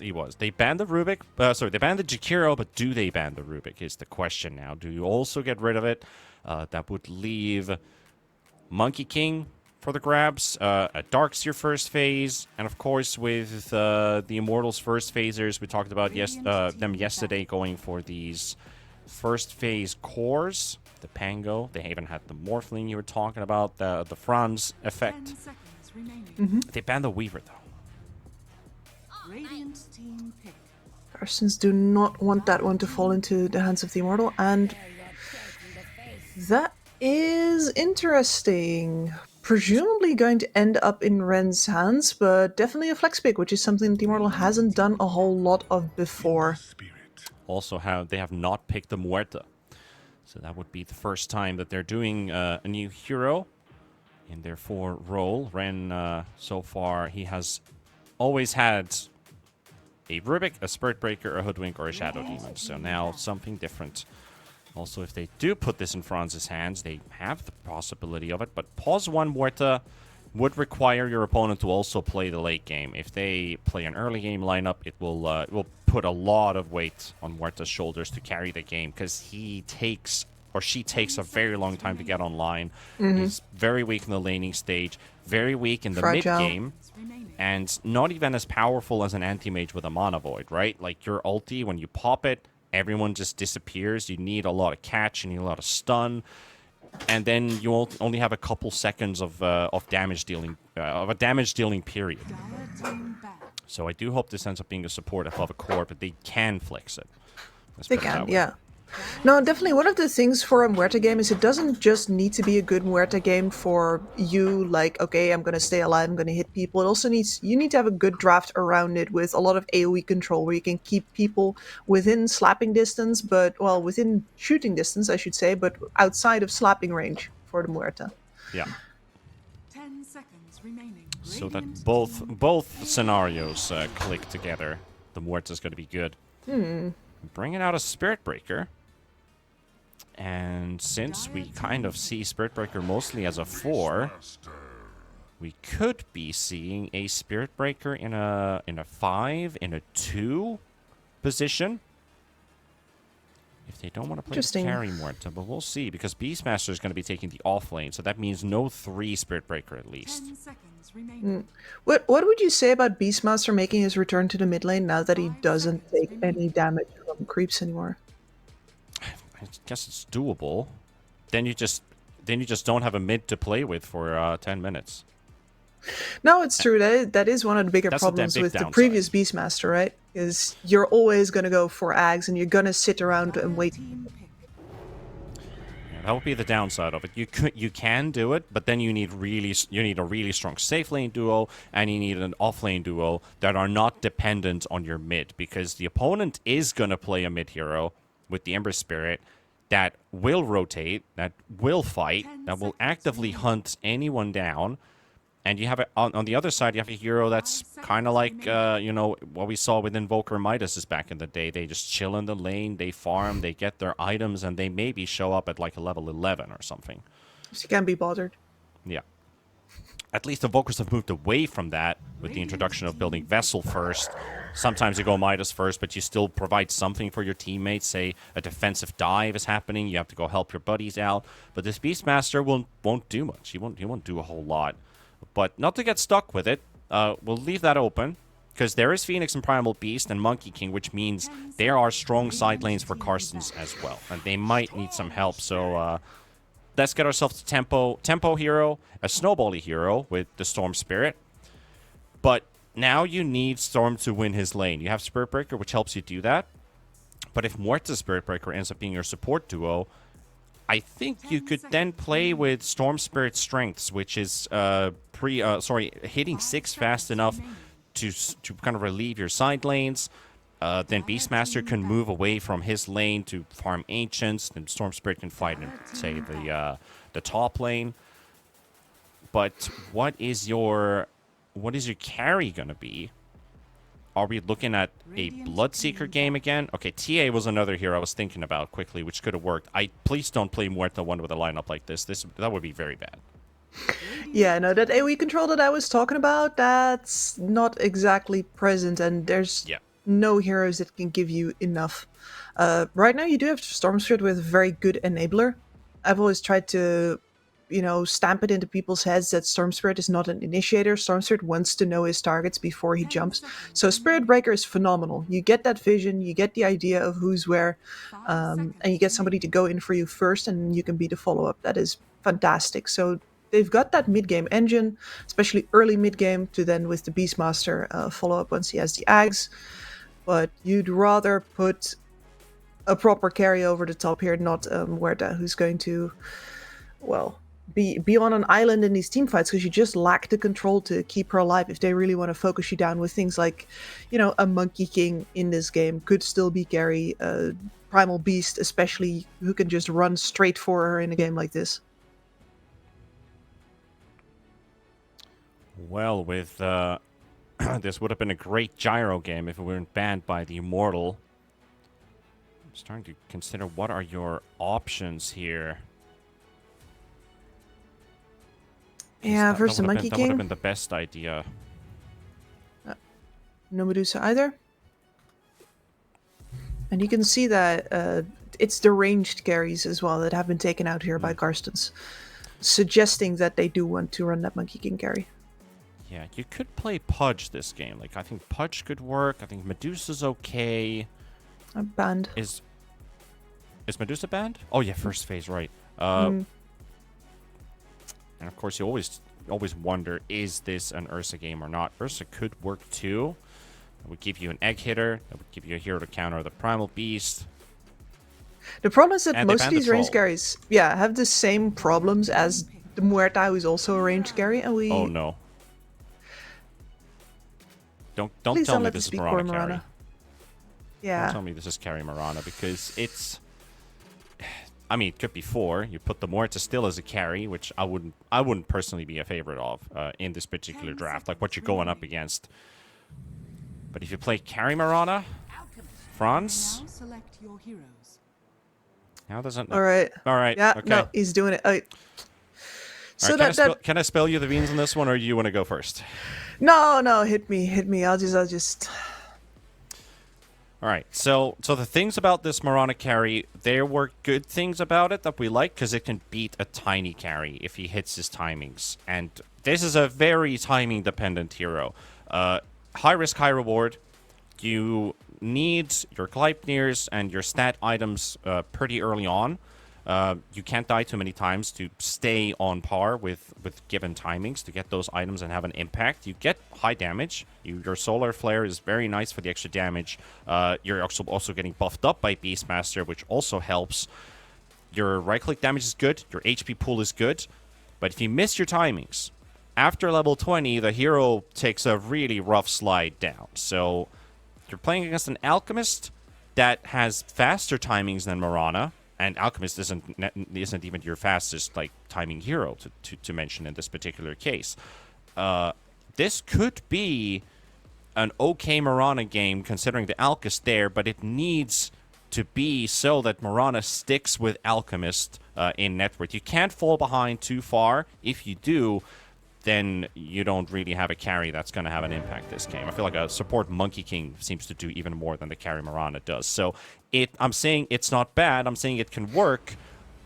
But a lot of things need to happen, Kips. A lot of things need to go well to get this Marana to work. And not every team has been able to do so. This is based off of the TI qualities that we had a few months back, where we saw a great Marana game, and we see a horrendous Marana game from the same player against 2 different level teams. Who was this player, incidentally? So it was Sneaky's team. So it was Milky. Milky was the one. Sneaky was the Puz 4. Milky was playing with. Give me just a moment. Yeah, no worries. He doesn't have a page. I need to I need to find the TI qualifier page. There we go. Doesn't matter that much. Ren trying to shoot Ali out of a tree like a bunch of coconuts. So it was Milky with Kits, Moo, Sneaky, and Pingus. Yes. And this team would get roughly beaten by Shopify with that carry Marana. It got nothing done. And then the next time they picked it, they also lost to a team called Four Amigos. So there are games where it works, but I feel like there's more games when it doesn't. But maybe a first blood here from Ali. You need to go. They'll take it. So now for the positive side of this Marana carry pick, the Solar Flare. This is a lineup that synergizes with it really well. Every core on his team plus Ren absolutely loves the extra attack speed and the extra damage. So It's that a great is team buff. it is, yes, and this is a great team for it. Now, do I think that just getting damage and attack speed as a team for right-click damage is particularly good? No, because once again, mid-game damage and early damage is mostly spell-based, and you're not necessarily going to have the lockdown to keep everyone within slapping range. But yeah, the Yorishika. Yeah, the Yorishika Classic, right? He did the same thing yesterday, and he almost died because of it, and the creep wave got denied from him. Now he's again almost getting killed. Shot.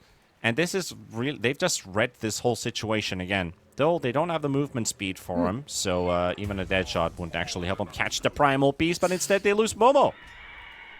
With the lack of Immortal in the lane, the Phoenix and the Alchemist just run down the Beastmaster.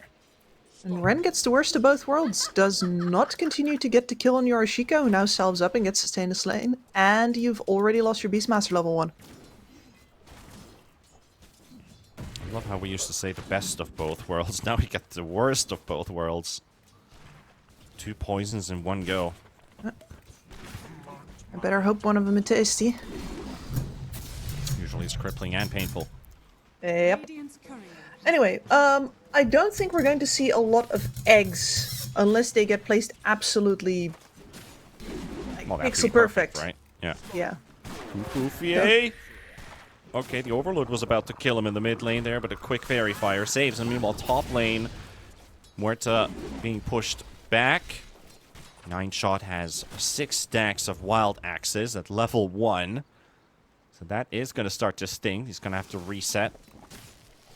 Momo won't be able to keep up his stacks on the Alchemist either. He's building up Magic Wand stacks, so level 1 Axes feels like it's more of a wand filler above damage. A bit, yes. But at the very least, you're also farming at the meantime, and Momo has crossed the threshold out of that terrible level 1 Beastmaster. So bad on level 1 with Axes, especially. You don't get to do anybody. Ooh, that might be a kill right there. Anything. It's a close one. Could have needed 1 or 2 more right clicks. Just the onslaught from the Primal Beast saving him.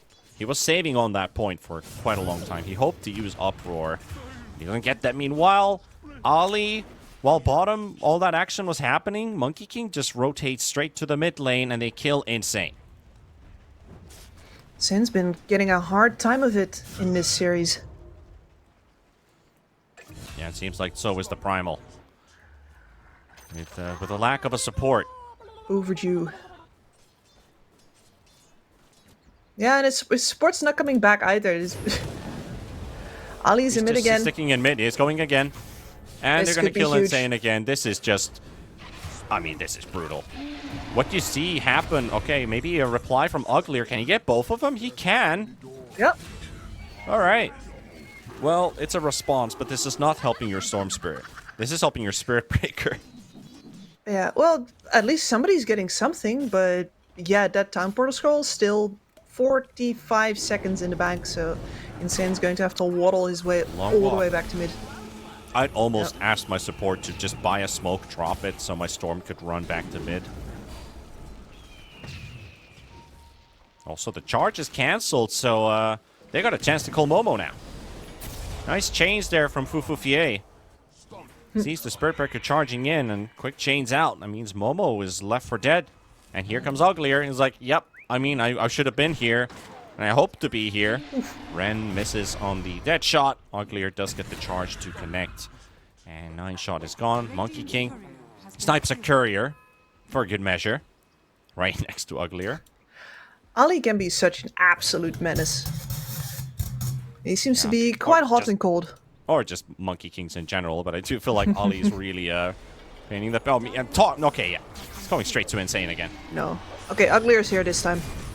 Maybe now they can But doesn't help. turn, but it's really not going to look like it's going to help too much. And Ollie's juking in the trees and hoping for another jump out. Uglier, get a right-click animation off. The jump wasn't too far from Ollie. And Uglier is somewhat in range for a right-click.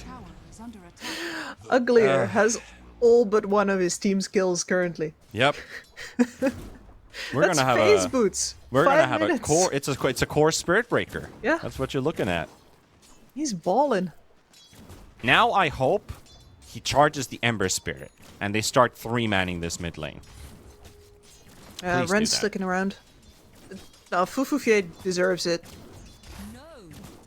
The question is, of course, are you sure that your side lanes are going to hold up as well as theirs? Because you have way tankier heroes on the on the Dire side.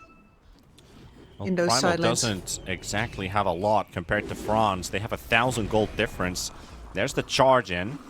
Straight to Ifrit. Ifrit trying to turn things around. The concoction doesn't go through. He's stunned himself. Momo has a chance to open up on Ali now. Just because of a missed concoction on Ifrit, that pretty much leaves Ali for dead. Uglier waiting for the charge. Drops down a ward They're all so vision. low. And here we go. Boom. Mech, can't interrupt him. And Axe is Hey, in. Oh, there's there's going to be even Ren. more. They're going to get everyone here. Uglier hoping to get Ifrit. Quick thrown out stun into the camp. Momo is here, though, with Ren protecting. Misses the right clicks there. Doesn't really do that much damage to the Ember with a dead shot on cooldown. And Alk gets out with not a whole lot. And that extra movement speed from the phase boots. Able to just get enough distance away from the Spirit Breaker, who was about to kill him under the tower. And Insane gets some time in the mid lane, so he's been able to catch up towards that level 6. Ember almost level 7. And, you know, killing the Alk, bad for him, but him losing all of his Grievous Greed stacks that he's currently had built up in his lane, pretty nice as well. And there goes Yorishika again. Kill number 7. These supports from the Immortal, man. First it's Ren, now it's Uglier. Yeah, he should contest this. Dire's bottom tower It's a stun versus a stun. Arrow. Did not expect the Mirana, did you? Oh, yeah. Nailed him. Thank you, Franz. Yeah, that was a nailed it. A lot of people would have probably thrown the arrow into the trees, but this one caught the Monkey King off guard. He did not see that one coming. Absolutely not. And the timing of that arrow, sure, it wasn't like anything super special, but you get the suspicion that Franz has at least played this hero before. Uglier! And Uglier got another kill. Cool The it. top lane, they're also fighting on Momo. Deeping out, but dead. So that means he's going to have to take a long walk back to the lane. But, you know, our Spirit Breaker has almost the most net worth in the entire team for the Immortal with all these kills. He's 3,500 in right now. He's about to get past an Ember Spirit, who was, by the way, beating the Storm Spirit. Radiant structures are Storm is okay in net worth, but the Spirit Breaker, he's in a different realm. He's a literal space cow. So, I mean, I wish I had a chat wheel sometimes with games like this, because this guy has no chill. Yeah. And it's the right voice line, too, to put out there. I'm literally Here just it goes watching again. what this guy's done. This guy, moo! Charging And the a bonus Ember, Ember. charging the Primal Beast. Ember is forced to run up. And look at the mass TP rotations as well. They got freaked out by that one. They're not letting Yorishika die again, or Fufufie getting caught by it. Insane doesn't have a lot of mana to work with, though. Does have Arcane Ring. And have a Shield Rune, too. And they're going to smoke up. At least on the side of Carstensz. Uglier. Running on the side. He's worth a lot of money. That is a juicy pinata. Alright. Well, the chains fail. And there's the charge Another in. in the river. A 9-shot. He takes a lot of damage from a single charge. Holy. That is a lot. And he's getting sent back as well because of the silence. The calling was perfect. Ren does go down, but here comes the Mirana with the right clicks. Yorishika to fall. Fufufie trying to kill Insane. And Uglier, let me guess, he's Solar going to get the flare. last hit on this one. He gets the bash out. He gets the bash out. He charges on the Monkey King, pushes him down from a tree, and another kill going their way. They kill almost everyone. Alchemist wasn't there. Franz is giving the aha in the chat. He did that last game as well. He did. Does feel like he got the better end out of this trade, but this is what the Mirana needs. This is what the Spirit Breaker needs. A game with a lot of activity, a lot of kills happening. He's got drums ready. it doesn't really matter that this Beastmaster had a rough-ish lane with a couple deaths on him, because now he gets to, he's got his levels, he's level 8, he can farm Ancients, he's got a lot of stacks waiting for him to farm up, and he's going to get his Ags. This is looking really good for the Immortal, honestly, this is looking really good. Even with the Storm Spirit shut down, it doesn't feel like he is, because that last fight gave him everything he needed to bounce back in. Exactly. No, we've got the Galvanizers up. I was worried for Insane for a second there because the jump in took basically all of his mana. He definitely was a little underleveled at the start of that, but the fact that all of that action takes place there and that everybody except the Beastmaster is involved in it, that is beautiful, because that means that Momo is going to have a very nice Aghanims timing for himself still. And you're matching that up with Ifrit with that Radiance, but he's going to lose his tower after he has it. Fighting in the bot lane again. Insane is here. All clear for the area experience off of 9-shot falling. Another kill for the carry Mirana. Radiant's middle tower is under attack.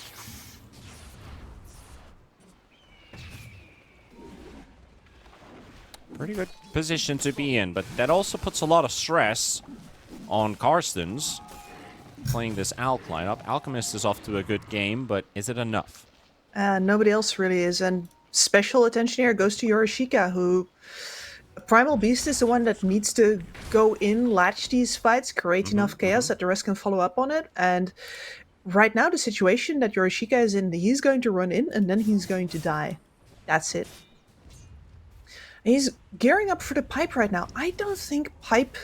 I don't think this is a pipe game. I think you rush a Crimson Guard. I'm not feeling overly confident. Those items are going to have a big impact on their side or not. How many auras do you go for? That's still going to hold back the tide. You're going to need a Crimson Guard at least versus this Mirana, because the whole team is getting amplified. Exactly. So I think I think that would be better than the pipe. I think I'm on the same line with you. I don't think I like this pipe idea. Like, and the pipe will... There are a couple of nukes that you're definitely wary of, like a bunch of the Storm output. We're looking at the Axis. We're looking at the Mirana Starstorm, right? But ultimately, what is going to block more damage for you in this game is because of that Mirana, because of the Solar Flare, and everybody being so right-click focused, you want that Crimson. Yeah, just the right-click focus on this team. I do see benefits for both. I do see benefits for both. Maybe, you know, I do like if they had like Mage Slayer Ember and Crimson Guard for the team. That would probably be my duo. Yeah, and that Mage Slayer is in the works. Fufufier is what do you believe in stuff? Oh, Ren cancelled a TP. Ali misses that stun completely. And now top. Roar top lane, going for the Alk with the arrow. All right. Solar Flare maxed out. That tower doesn't take too long. That is actually a thing to note. Solar Flare for pushing objectives. Very good for a rapid push because it makes everyone a pusher. Yep. Roshan as well. These objectives that don't get away, you don't have to have disables for them. You can just stand there and deliver. That is Solar Flare. I mean, and deliver. You gotta think about it as you remember the ho ho ha ha. That's a lot of money, and it doesn't walk away from them. Ooh. Oh, I didn't see that one coming. I think that would be worth more, to be honest. Radiant's bottom tower is under attack. You'd think so. That's not as much money as it probably should be. Maybe the Storm Spirit's worth more, but he's got an Orchid. Ren's going to get stunned as well by Ali. Good position once again, and here comes Ifrit with the Blink stun. And there goes Insane.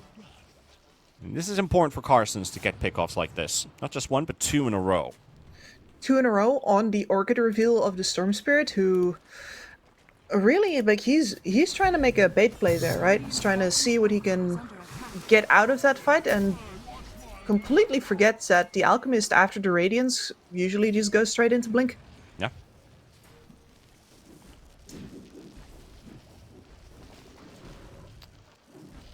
Radiant's bottom tower is under attack. A little painful. That said, Fran's making really good timing on that Gleipnir, and he needs the HP so much.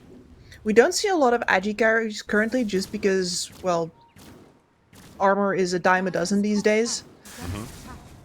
We've seen a lot of strength carries just get an item that gives some armor as a bonus and then have double the HP and the same amount of armor as these agi carries in like the early mid-game fights. Radiant structures are fortified. Franz really needs that little boost.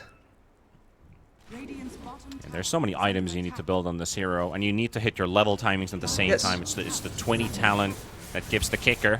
Radiant's bottom tower is fortified. Radiant structures are fortified. I do have to say, this is a very good game for a disperser on this Mirana specifically. I did notice the diffusal blade in his inventory. I do hope he goes for the full disperser quite early on this game. Ollie hunting for vision, quickly rooted out, pushed away. Doesn't get the chance to jump in. Radiant are scanning. And both his game and Uglier's game have gotten a lot harder now that the laning stage is fully broken Gotten down. a whole lot uglier. Oh yeah. There's that Uglier and orchid. more at the same time. That is an easy cleanup there with the Primal Roar. And they're going The for sun more. is shining in the sky. Solar Flare is buffing them up. Look at that attack speed. Ain't it That's not cloud a in lot sight? for the Phoenix. And here comes a charge in from Yorushika. Goes for the Pulverize. Nice jump in from Ali to secure the kill on Insane. The egg also burns Uglier alive. And without the lack of defensive tools on the side of the Immortal, they're full built on offensive. If they get jumped on, they will take damage. Oh, Franz. That's a dangerous route. That's a dangerous route to go for. But if he can get another kill, if he comes back in, might be worth it. Arrow is not coming in, and Yorushika will TP away. Here we see the drawback of having a lineup that is basically all about firepower. If as soon as you get controlled, as soon as your teamfight gets disrupted, you're not focus firing right, they are focus firing correctly or keeping people disabled, then you are quickly on the back foot. Do not count Carstensz out just because they are a couple of thousand gold down here.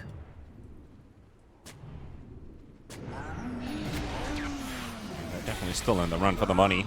They found Ali. Ren prioritizing that D ward. Real support player. Yeah, and still gets the kill. Yeah. Getting two things done at the same time. Franz is having Multitasking. maybe a bit too much fun now. Question mark dropping during a team fight. Laughing in old chat. Boy is about to hit the ultimate karma if they don't win this game. It is getting a little much. Like I was finding it fun before, but now it's like, man, Radiant's bottom tower is come under on. attack. He's just painted a target on his back now. Yeah, exactly. You don't need to rub it in like that. But Yeah, I guess we the might downside of it too is that if he keeps on doing it, it loses its effect. Yeah. It's like, oh, this And is then- nothing then- special. This is just what you do. Now he's Okay. just a heckler. Yeah. I see. You have any other jokes? Well, that's a good joke. Yep. Pretty solid one. That gotta give it to him.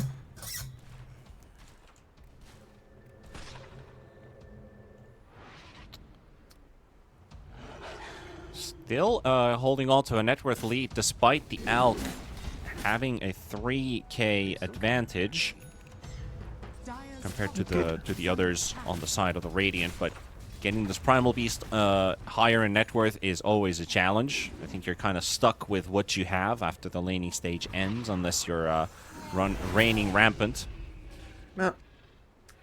Well, there's a lot of unused gold on both teams right now as well. Ugly is 2k Roar in his on pocket. Ollie. Ollie getting killed in the trees, but gets the stun out just in time.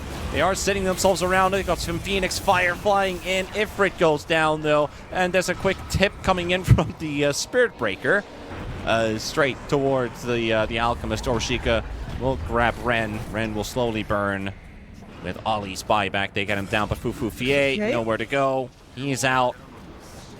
And it just leaves the rest of them with an arrow caught on Ali. Franz giving it another heckle.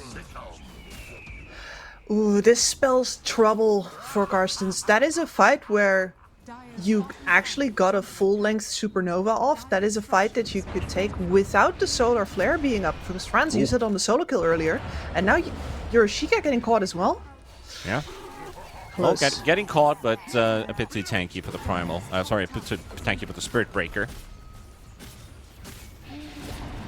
But their cores are definitely in a good place. With the beast is already pumping up quite a lot of damage, HP, regen, and of course the Mirana is still up to par. Maybe slightly behind her usual timings there as a carry, but don't count her out. No, the fact that the rest of the enemy cores are so fragile right now, and the Primal Beast did in fact commit for that pipe. Yeah. Just trying to kill a Phoenix under the tower here. But Spirit Breaker is going to get traded quickly by Ifrit. And there's a follow-up with the chains. Insane. You guys are sticking around. Maybe, one by one? They're just going to 1 by 1. That's not the way to do it. Now you're... This is the Carstensz fight. If you don't get the backup from your Mirana, what's the damage output going to be like? You got a dead shot. You got Bufoufier going down. Maybe they can still fight Ifrit here, but they are about to lose their Beastmaster. And now Franz. I'm waiting for the ult chat.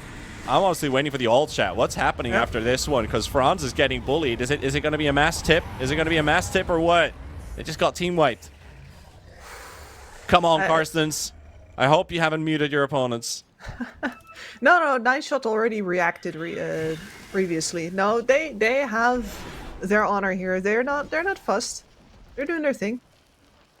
And that was... I told you, Carstensz is going to get one fight, guaranteed. Here it is. And it's going to mess with your timings. Big time. Now this might make up for it. Oh, they didn't throw anything in chat. They kind of saw that one coming, I guess. So just leave it at that. Yeah, the 9-shot comment was on the high ground push. It was not in that fight. That's why I was hoping for a reply. But no, they're not. They're not giving it. They want to see the Ancient get destroyed before they're giving them anything. Mm.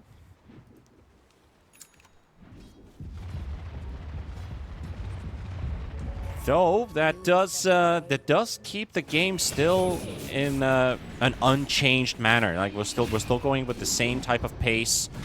No shift in momentum, really.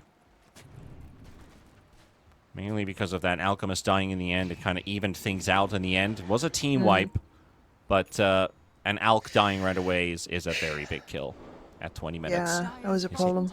His timings are literally right now. But arguably, so is the Mirana. Like it's right now and then level 20.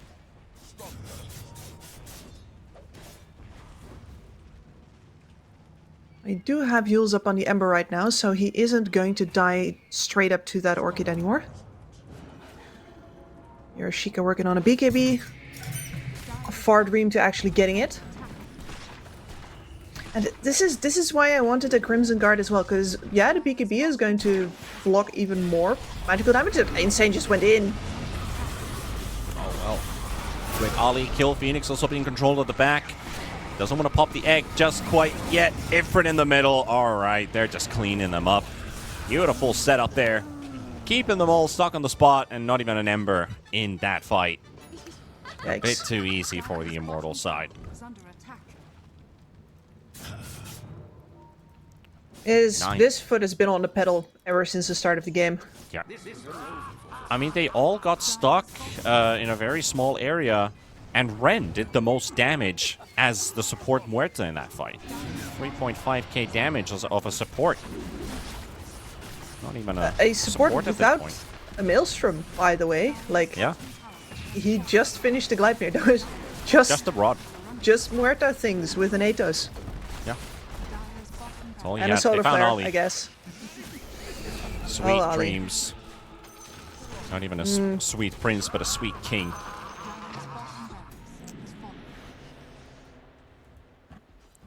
Yeah, the boys are definitely feeling a banterous vibe today on the side of the Immortal, but hey, it's an important win, important game to win. Yep. An important series to win. Dire's middle tower is under attack. But what is the team that is going to take their confidence away from them? Dire's middle tower has fallen. Because a team that has been 1-5 before today's series seems ultimately very optimistic. How much does that optimism carry you in with the roar now on Fufufie for Yoroshika? Does get the Mirana held in place, but the pulverized Franz is gone. Momo is low, but Yoroshika is dead with the Ember 2. And Muerta will zone out the rest, but Night Shot trying to go for the dive, but the calling actually prevents him from canceling that dive. Now Ren being focused by Ifrit. Double Gleipnir. Ren is also out. Spirit Breaker trying to make a run for it. Ali sees him back out.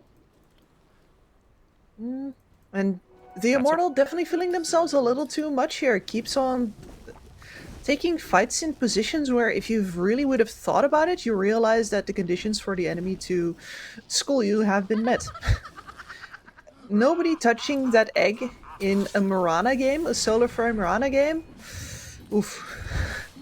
And just look at the amount of damage dealt. Like, Storm's doing 1.6, Beast is doing 1.2, Mirana's doing 300, Ren is doing 7,000 damage. What is everybody else doing? Well, to be fair, everybody else is the target of the stuns. Yeah.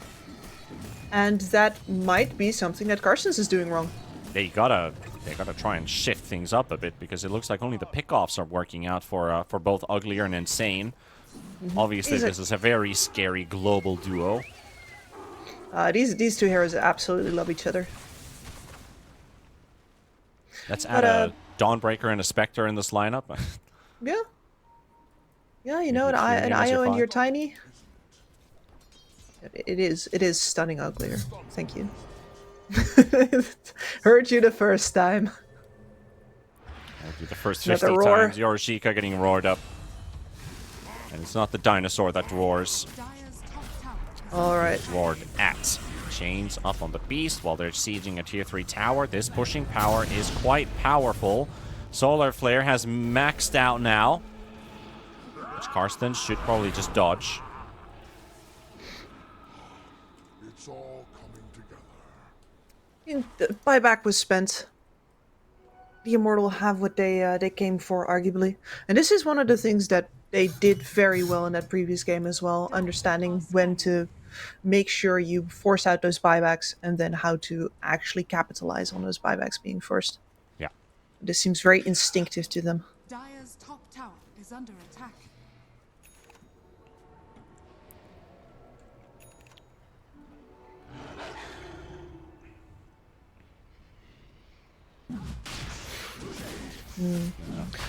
Alright, Roshan is the focus now.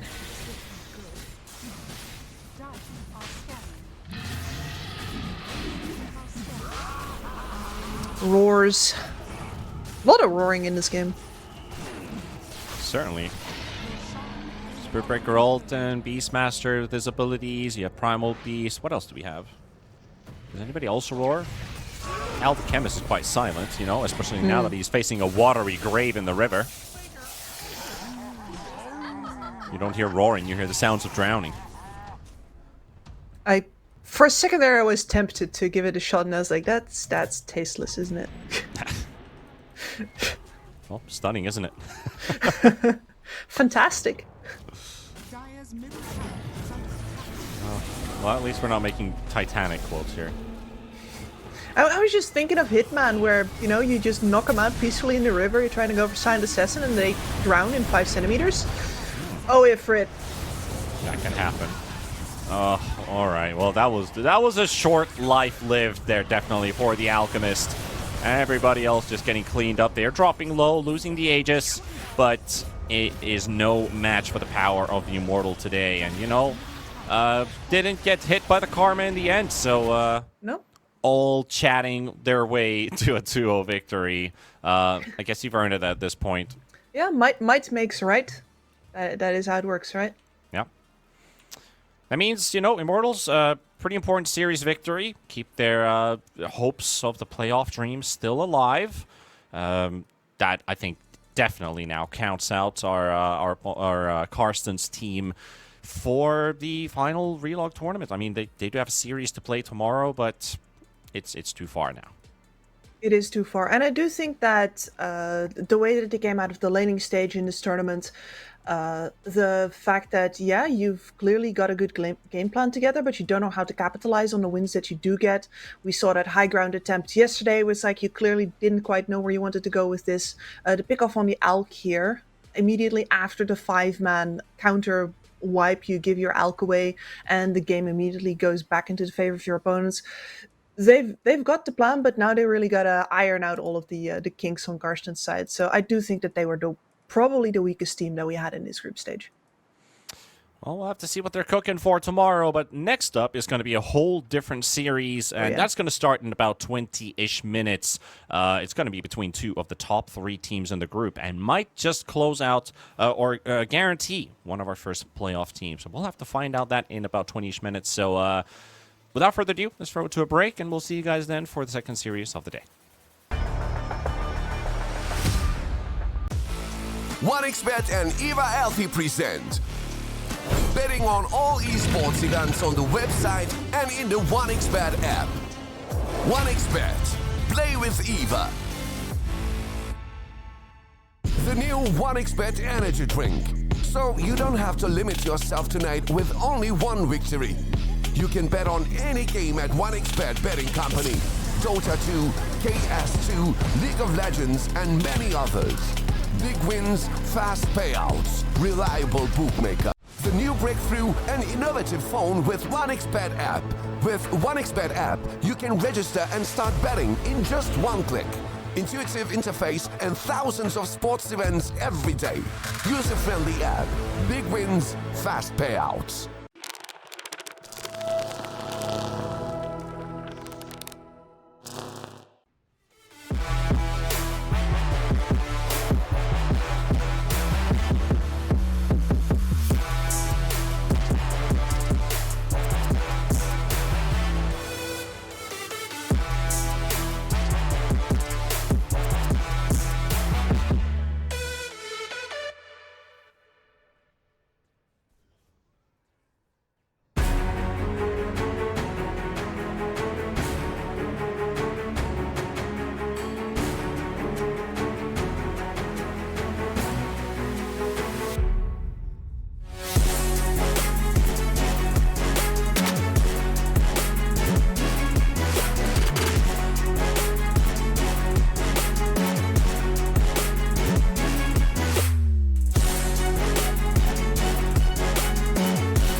skills in the gaming. 1xBet.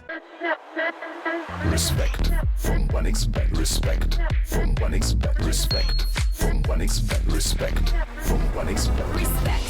From 1xBet. Respect from 1xBet. Respect.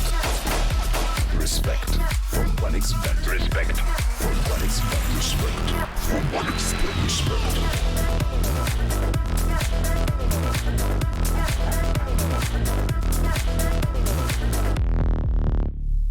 Hello, son. Hi, Mom. Pretty girl. This is Eva. Nice to meet you. Thank you very much. Your dad's just made his favourite dinner. It's duck. Come on inside. They're all probably too gruesome to tell you while you're eating at the table. How's your food? Is everything okay? Good, good.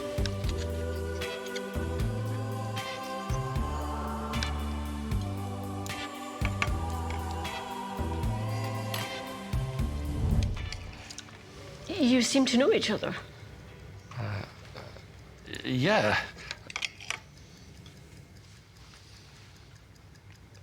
This is the new ambassador for 1xBet. Oh, I see.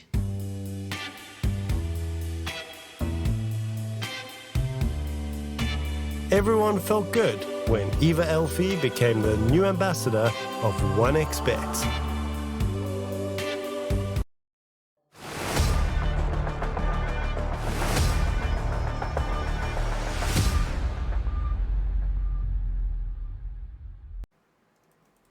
Well, Kips, it's time for the series that people yesterday were already waiting to be played back then, but we have it on our hands right now with two of the top teams here in the groups. One looking to clinch their playoff spot. The other would have to still search for a spot through the play-ins.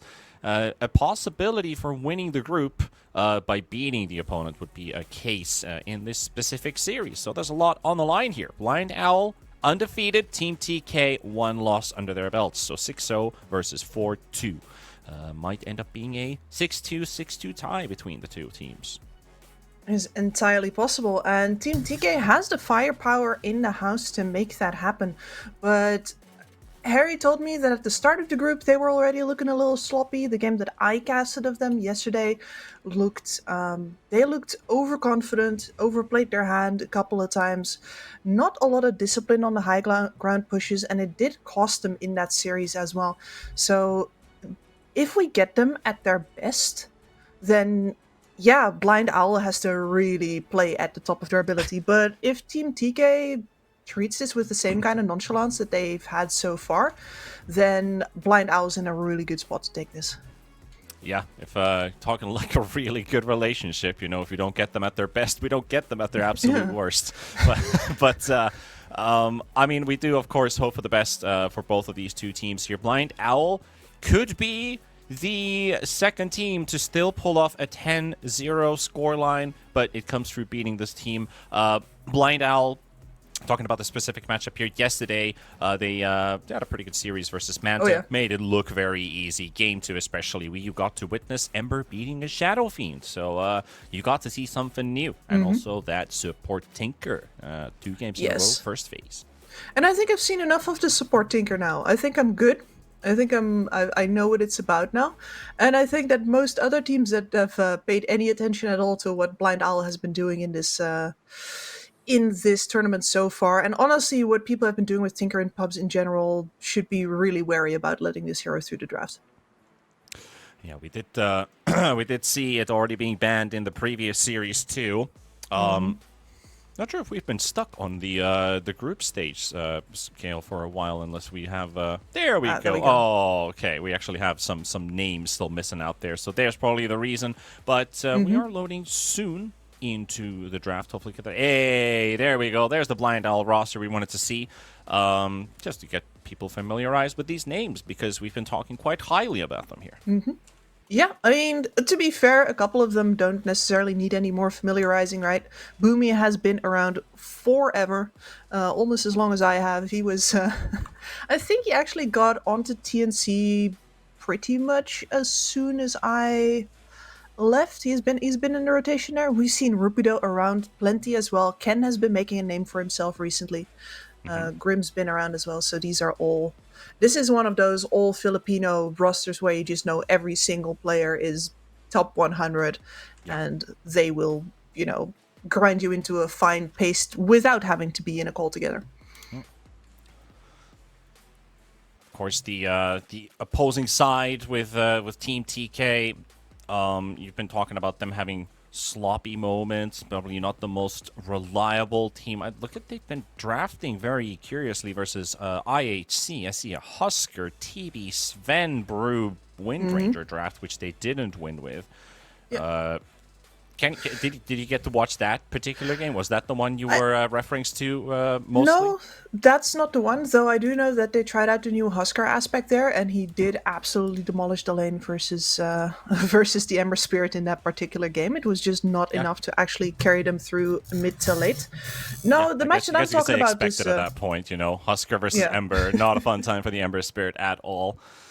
Yes, so here we have Roger Team TK on the board now as well. JG has looked phenomenal. Like, Krish has been making some suspicious plays, I can say. Like, Mamang Daya, we know Mamang Daya likes taking his risk. JG has been the steady, calming force in the middle of all of this. He's looked solid as ever. Yeah, hasn't he always? Like, I think he in a competition level of this, I think JG fits in the mold just perfectly. So let's see what he can do with his team. We do have a draft ready to start here for game number 1 of this series. So let's dive into that one and see what unfolds between our two teams. What are they thinking about in the first phase? Of course, outside of that Tinker, which is already banned. Yeah, exactly. Blind Owl taking out themselves because Team TK will in fact have the first pick. 10 seconds remaining. And not wanting to let that one go.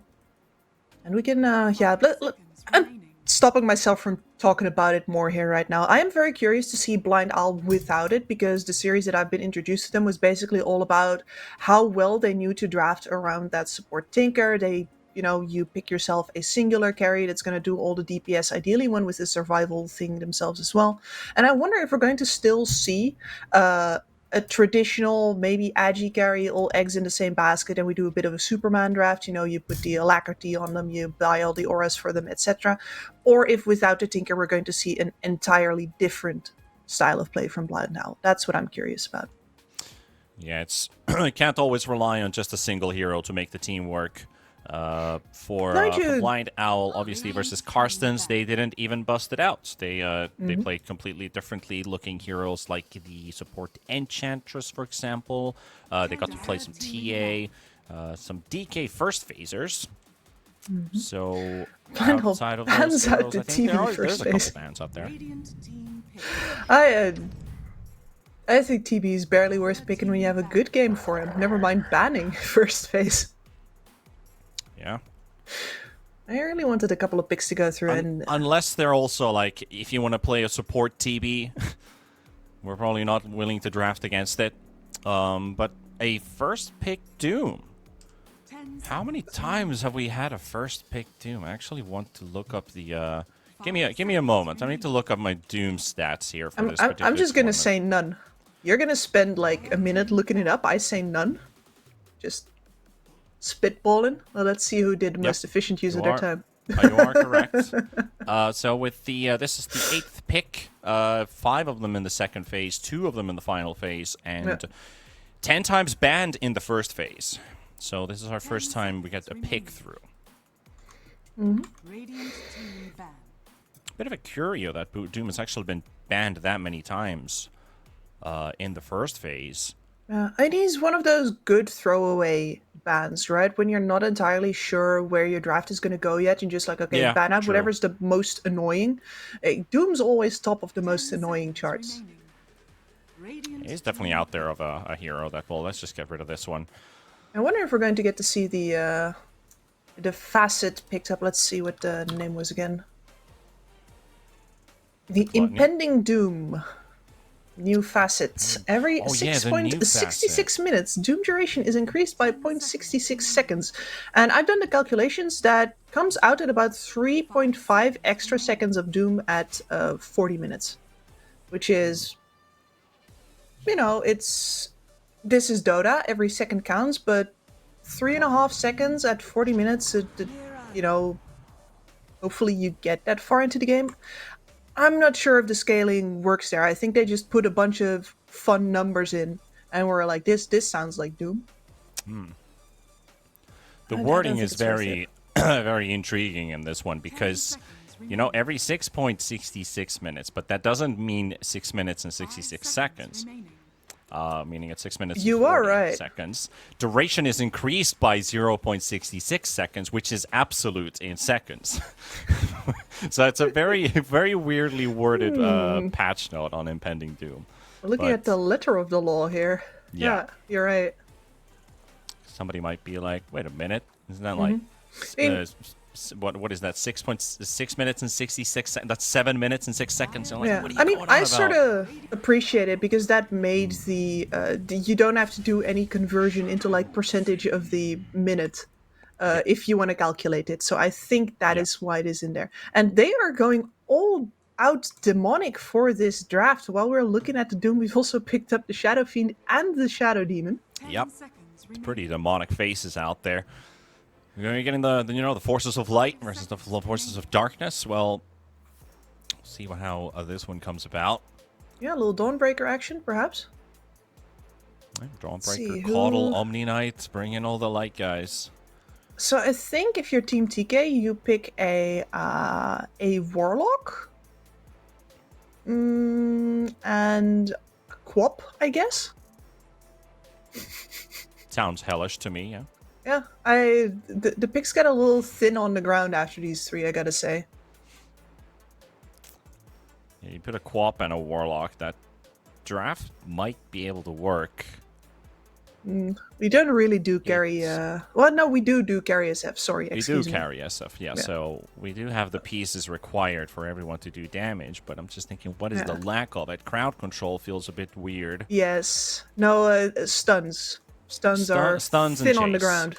Stuns and chase, I guess those are the two. It's kind of like go in once and go in hard. Yeah. Let's see who comes out on top. If you go on the other side with Caudal, Omni Knight, well, Caudal's great early, but Omni Knight's never good.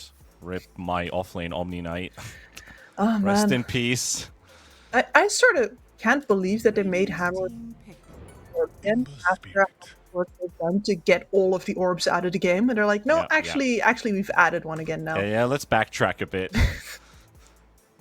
Yeah, someone in the development team was kind of like, let's just leave it there, you know. Mm-hmm. They bring in the Ember Spirit instead of a believed light draft, but this is, he's already done it once. He can do it again. Beat the Shadow Fiend in the mid lane with this hero, and then reinforce it with a Rubik. Pretty good Rubik game. Mm-hmm. Yeah, Boomy Rubik sounds pretty good to me. So, I don't think he's gonna outdo Ren today, because that was already absolutely incredible, but you've got a bunch of very good... I mean, one of the steals ever. Doom doesn't really get to kind of things fast enough after it. You can basically always steal it. It announces itself very nicely when he raises the blade in the air as well. Yeah. It's like, okay, I'm going to hover my cursor right now. That scorched earth. Mm-hmm. No, it's not enough against a Rubik who has his buttons at the ready. Of course, Team TK, what is your kicker? Are we sticking with the demons? Are we swapping elsewhere? Could look for a stun, which we kind of discussed if they did go for those two heroes. Maybe something that helps them a bit. A Morphling, okay. I was gonna try to stick with the theme and be like, you know what, we haven't seen for a while? I haven't seen a lion, and he does go to hell and back. I mean, line could have worked. I mean, this could, of course, be like an offlane or support Morphling, which I'd also be very down to see. The Adaptive Strike stun duration is pretty good on support Morph, why it is viable. Yeah. Flow support Morph? I'm down. Or even just casual, just a normal ebb. Just a normal ebb Morphling that throws in stuns. Could work. But I guess if you go for flow, you can also get benefit out of the cooldown reduction and on your I mean, who do you steal? Ember Spirit, that's pretty good. Mm-hmm. Hence why the Morphling is actually a good answer to the Ember Spirit, now that I see these flow Morphlings have slowly been coming back. Well, I won't say coming back, but people are willing to give it a try and see that it actually works. No, and they've popped enough with it now. So they've got the confidence. They're starting to get the feels in what game is good, what game is not good, what kind of teammates you need around you, etc. There's a lot of instinct that needs building before players feel confident taking it into pro matches. 10 seconds remaining. All right, we're banning out supports and a Naga ban versus the Morphling. I think that's a good one here. I think CK could be another good ban here for Team TK. Sometimes seeing CKs go up against these Morphlings. What else could they target? Dire team pick. Yeah, there we go. I was thinking about that CK as well, yeah.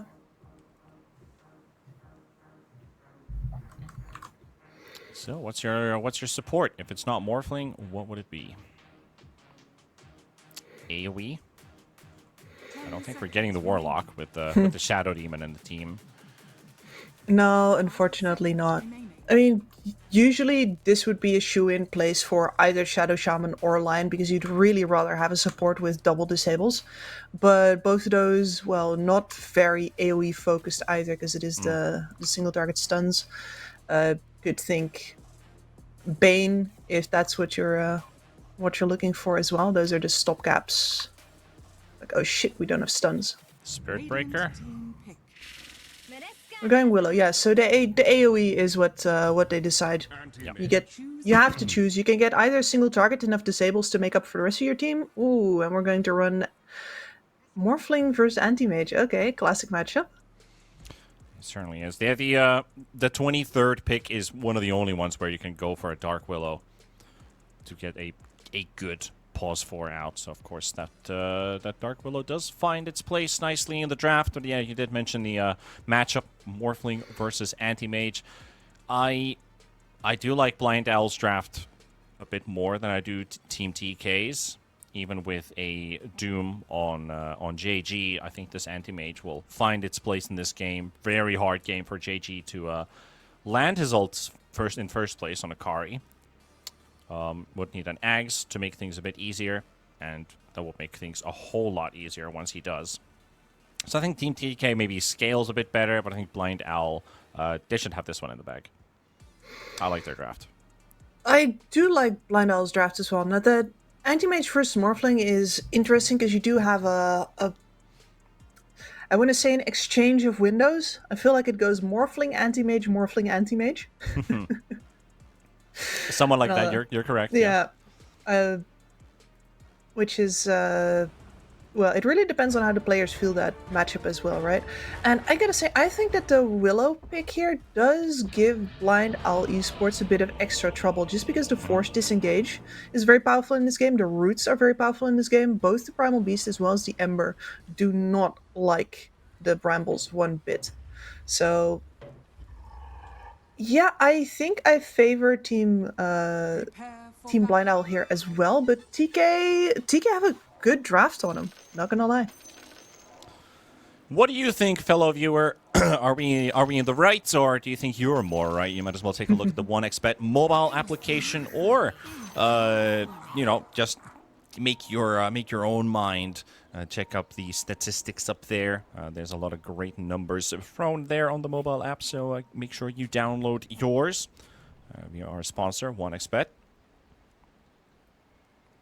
That's a very, well, I mean, boys are feeling very talkative today.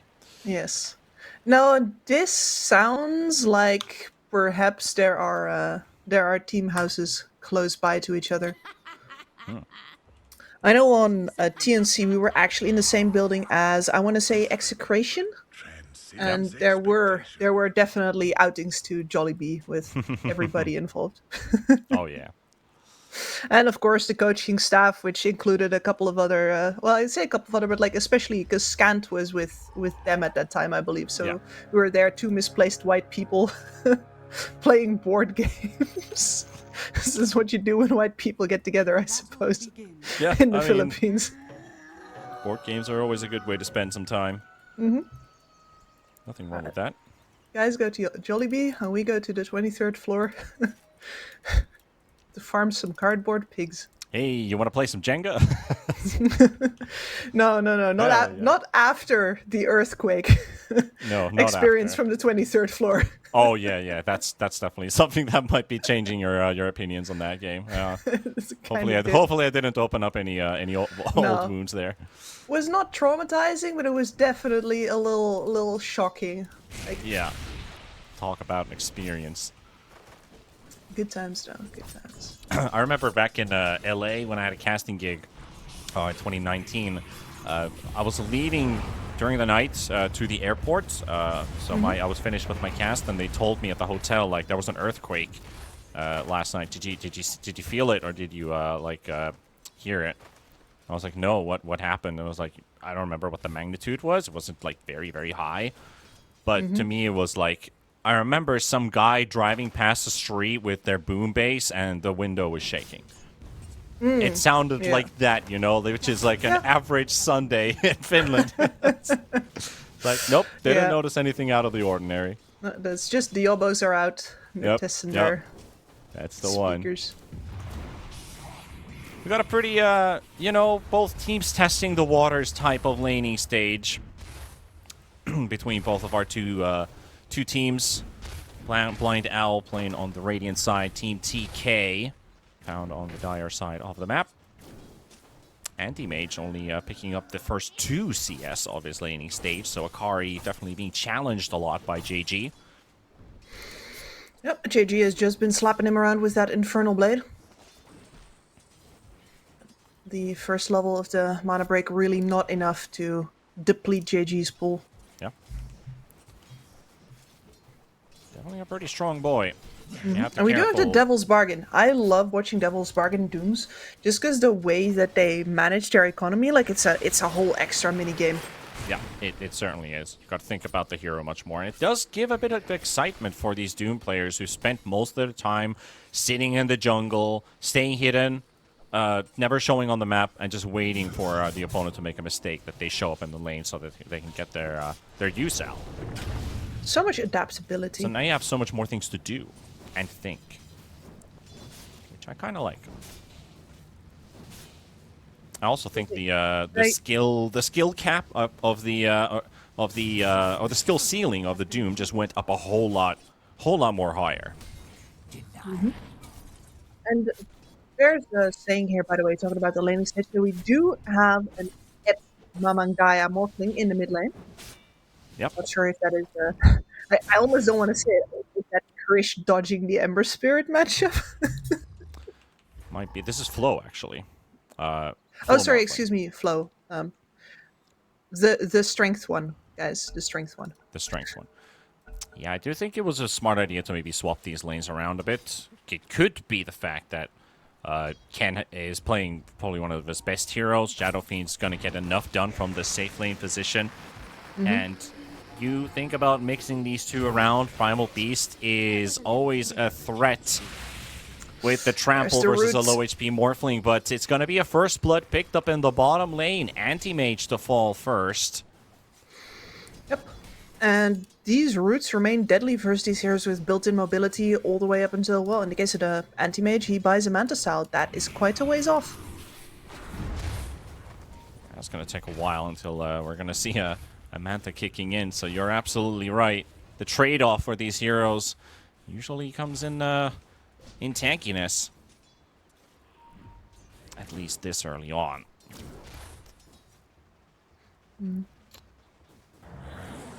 Top lane is going to be hard for any team to get kills. TK is certainly not going to be it unless either of the enemy heroes uses their mobility spell in order to go in and then, tanks 3 raises. But I doubt they're going to make that mistake. Yeah, they do want to. They're doing a hard commit once they go in. Yes. I think that's the way to go. You can't just do this trading. You have to go either 100 or 0. Yep, The and tools for it too, but Marana would need a Sacred Arrow for it. So right now, it's more about the farming, it's more about the burst. 2 points Starstorm, 2 points Trample. yep, and you can't like you could play this in a way where you say, okay, but if we go with Rupido, man, Ken, really? This, you know, the fact that it's not an SF there does not stop him. Might as well. Ken seems to do whatever he wants. He's I've been talking good things about this guy, and I've yet to be disappointed by him. Yeah, no, all of his misplays have definitely been of the form of over-aggression where he's testing the limits. Yeah. But I think it's a Which good thing is- that he does do that, because your opponents might fall victim to it too. But I think some of the best age-old- SEA mid players literally are the over-aggressive ones. They're the ones who thrive. They're the ones who get the results on the board. They're Also, the the ones who results learn. that loses their lives, but but results definitely. No, but like that's how you learn. That's how you get the Abeds of this world.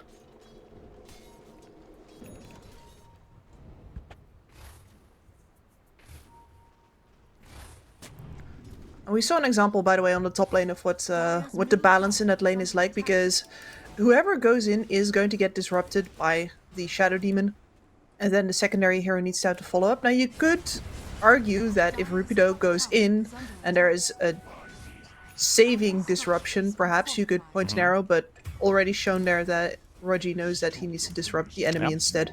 And there we Not go. set up for JG arrows. with the pair up of PMA able to finally punish the anti-mage. I mean, not finally, but it took a few minutes until this happened again. He got the first blood off of him, and now following up on a second kill. So really, this Doom has been able to get himself a good lane going. I mean, I was hyped about this Blind Owl draft, of course. Like, I thought this lane could be going a tad bit better, but I think this is maybe also a bit of an inexperience shown from Akari compared to a player like JG, who's definitely very experienced. No, he knows that you're making mistakes that you don't even know you're making. Yeah. And that's gonna last a while.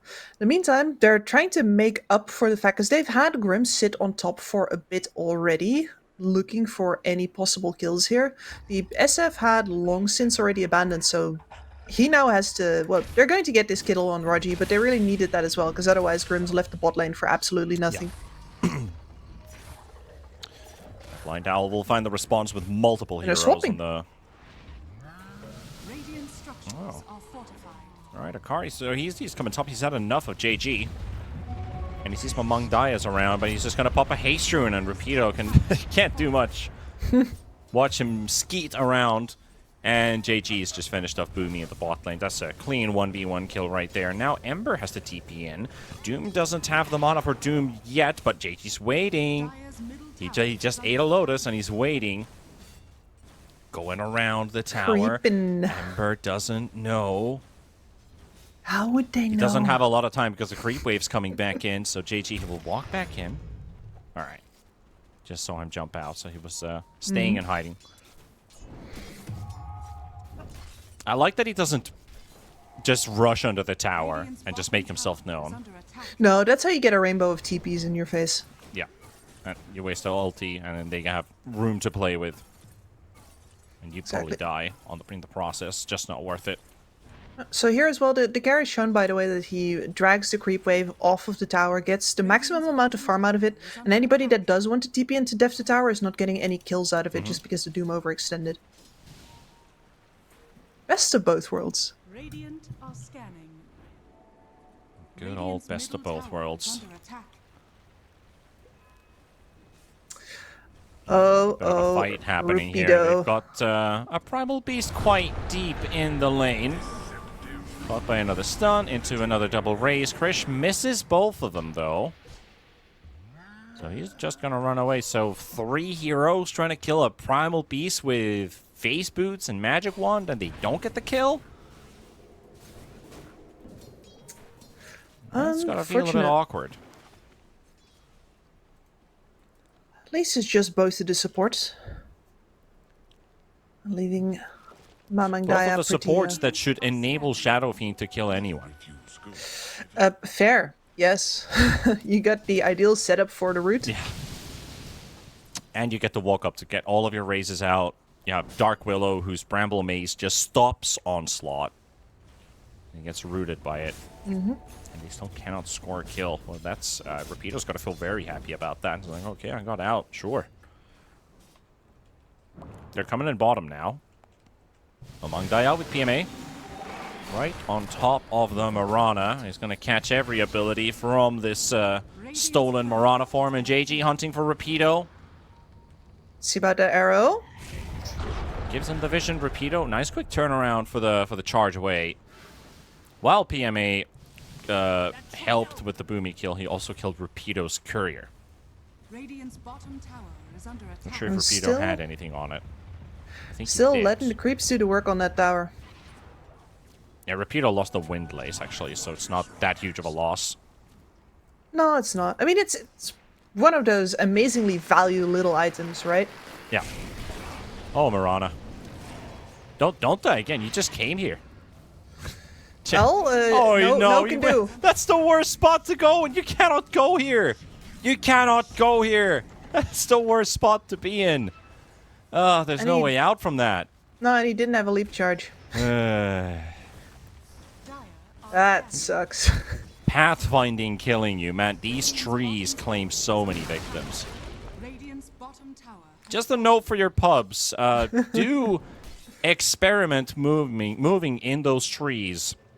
Because you're bound to make that mistake a couple times. That, oh yeah, I can't actually take this path because... Set up? That's what it is. Ember, feared up. Is the damage sufficient? I think it is. There we go. PMA takes down Ken. If you line it up like that, you make sure that when you cast a Terrorize, it might seem like an overlapping stun, but actually what you're doing is guaranteeing that he's going to walk into the second Bramble. Also fighting in from the back line. Getting a bit of backup. Rapido, nice charge in. Charging onto the back, hitting both of the supports. Raji will drop. And almost also getting the Willow in the process. That's a Rubik with 3 points in Bramble Maze. Yoink. That's going to really irritate Mamang Daya. Especially because this build usually does not involve a Manta style until quite a bit later on. I just love how we have so many imposters in this game, like Rubik and Morphling. One turning into the other, and the never-ending cycle of stolen spells. I think it's already confusing enough when you have a Rubik, when it's like, oh, that's his spell, not the opponent's. And now you have another copycat. The amount of spaghetti code behind this must be of Italian proportions. Ah, bellissimo.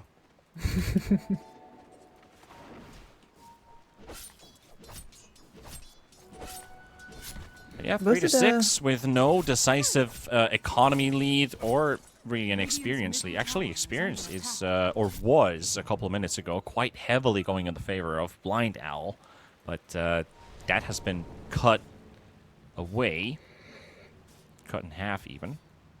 Got the Midas coming up on the Doom, so Doom is going to start to gain a lot of XP. They spotted Rapido quite deep in. Doom was about to teleport in, but I think him tanking the creep wave. Sorry, he wasn't actually in the creep wave. I think they spotted some kind of movement towards Rapido, who is just farming these top area camps. And JG wanted to make a play. Now he doesn't even have a teleport scroll. So he'll probably just finish the Midas then, before we see any action from him. Also, the Battle Fear for the Anti-Mage, going to take a bit of time.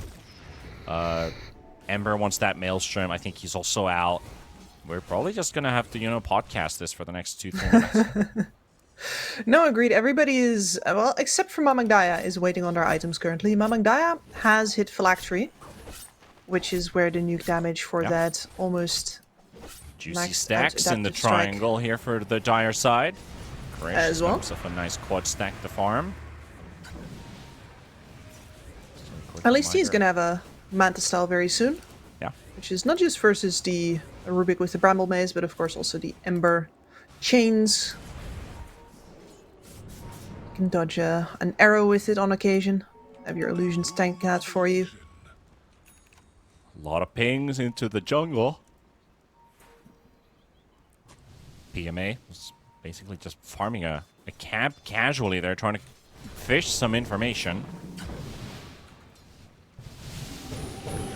Daya deciding to fight versus the Ember Spirit. The battle for the rune taken by Rapido.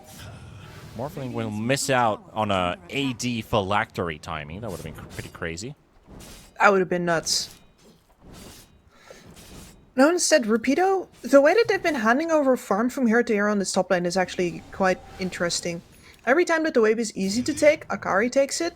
And every time it's a more dangerous wave, it's Rapido coming over the top and then moving out again. And he's making these arcs towards mid lane while he does it as well. Yep. It's going to be straight on the Primal Beast, so that quick pick off. Mm-hmm. No, and this is one of the functions, right? He is taking the most dangerous farm, so that one was going to hit him, but not the anti-mage. Yeah.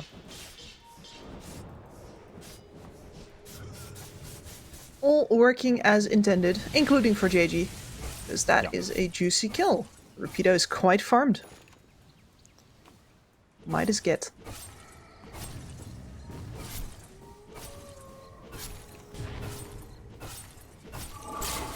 Who do you think has the stronger timing when these items are finished? Who do you think is going to win the next fight more likely? Because everyone is in a spot where they're just getting their items up and hoping for the best. I definitely think that if Mamang Daya doesn't get a couple of gills going right now, then what's coming over the top are things like a BKB for Rapido. The full Gleipnir for the Ember. I think that Blind Owl is going to do very well for a while. Yeah. Could be a fair assessment. I also think TK does have the power of this Doom, but literally it's him pressing a button and hoping that his teammates has the damage. I do like the Morphling timing. But is it more of a we need a Kanda above the phylactery? Mamandai's been changing his mind. He's had the Kanda queued up previously. He did have the... As we got Ember looking for a fight. We've had the Octarine queued up as well. Yep, the Octarine and the Kaya are must-have for the flow build. Yep. Questions about the order, and I think that he sees the timing coming, so he wants to have a full piece of stats as opposed to, you know, a couple of components. I'm going to finish that Kaya first. But yeah, we are still taking it real easy, like. Yep. I mean, now's the time the items should be pretty much ready. Battle Fury's up. Maelstrom is up. Maybe. Primal BKB is close, but Mamang Daya wants to chase Rapido. Here's him roaring somewhere around in the area, but he just keeps... somebody insert Jesse Pinkman now. He can't keep getting away with this. Absolutely fantastic. This is how Rapido got so farmed in the first place. It's been taking so much dangerous farming, getting away with it for so long. And one Doom death is his only death, and that required a full-on rotation from JG, who we know are Dooms. He would have rather stayed on the bot lane. They must have really badgered him. Like, come on, you've got a Doom, it's doing nothing there. Come top. Fine. Fine. Yeah, and he's been channeling that teleport a couple times towards the top lanes. Like, you guys really need me. I'm ready to come, but you guys aren't. You aren't there either. So messing around with our timings a bit. Right. Rapido finishing in that BKB should, in my eyes at least, should be a call for battle. Yes, it should be. TK is pressing this advantage just before he has it. Which is clever play. Unfortunately, they're not actually going to get the full tower out of it. Didn't want to press it that hard. Yeah. And that was the last time that you're going to be so free. So right. Rapido is online. Smoke is activated here. Rubik taking it from his backpack, so Grims. We don't even need a smoke. We found a Willow. Burn the Willow down to the ground. Gets the Terrorize off as the Primal Beast charges in, but Mamang Daya charging in now. Krish Can't get the races to connect on the Mirana, but drops down the Requiem and leaves the Primal all by himself. Catches Krish. He could use some help. Raji with the bubble save. He might have just set up his friend to die. Krish is gonna get killed there. Grim stole the Requiem. And with that stolen Requiem, Krish is dead, Raji's dead. And TK. Oh man, they wanted to take that follow-up fight after losing their first hero. Which is really very rough. That being the Willow being found first, she doesn't tank any of the damage, it's all magical, she dies straight out through her Shadow Realm. And she is so good as a reactive hero, like resetting these team fights, getting the Bramble Mazes, stopping all of those mobile Blind Owl heroes from moving around. And instead, Blind Owl get to have that fight exactly as they want it. Yep. Bit of a scuffle here in the bot lane. JG doesn't have much life in him. This is Blind Owl time. Also, they just found PMA once again. So, you know, bit of tips given for JG there. In good manner. Good friendship manner. No BM here. No BM here yet. Yet. No, TK is going to be on the back foot for a little bit here. We're looking for the BKB on the Doom, but he actually went for Blink Dagger first. And now Raji. Not in a place he wants to be, but trying to help Mamang die as much as possible. However, this Morphling needs to get on the move quickly because Akari's also joined in. And with that, Mana Void just deletes Mamang Daya. And Team TK are really just sitting ducks now. They are. Team hit their item timings. They also did, but clearly Blind Owl is feeling like a much stronger side now. They are. And JG definitely his long sabbatical on the bot side probably biting his team a little bit here, because yeah, you can buy yourself a veil into a Hand of Midas, but that's just a veil that has been sitting there doing nothing. And you are a devil's bargain guy. I was actually looking at it, I'm like, man, shouldn't he just sell the veil and get that Midas much earlier, because he's clearly not moving this game? Maybe. By now it's too little too late.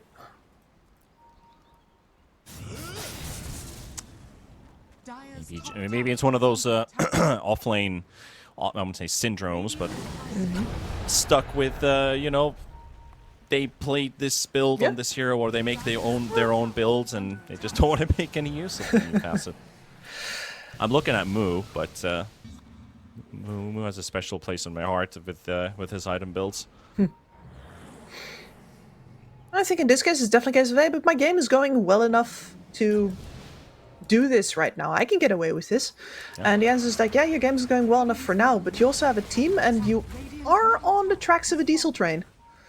Oh, let's see. Can they get to Krish, or who's the target gonna be? Moonlight Shadow, they all appear out of nowhere. Doom connected on the Ember Spirit, but the Terrorize pushes them to safety, and that's a whiffed Requiem.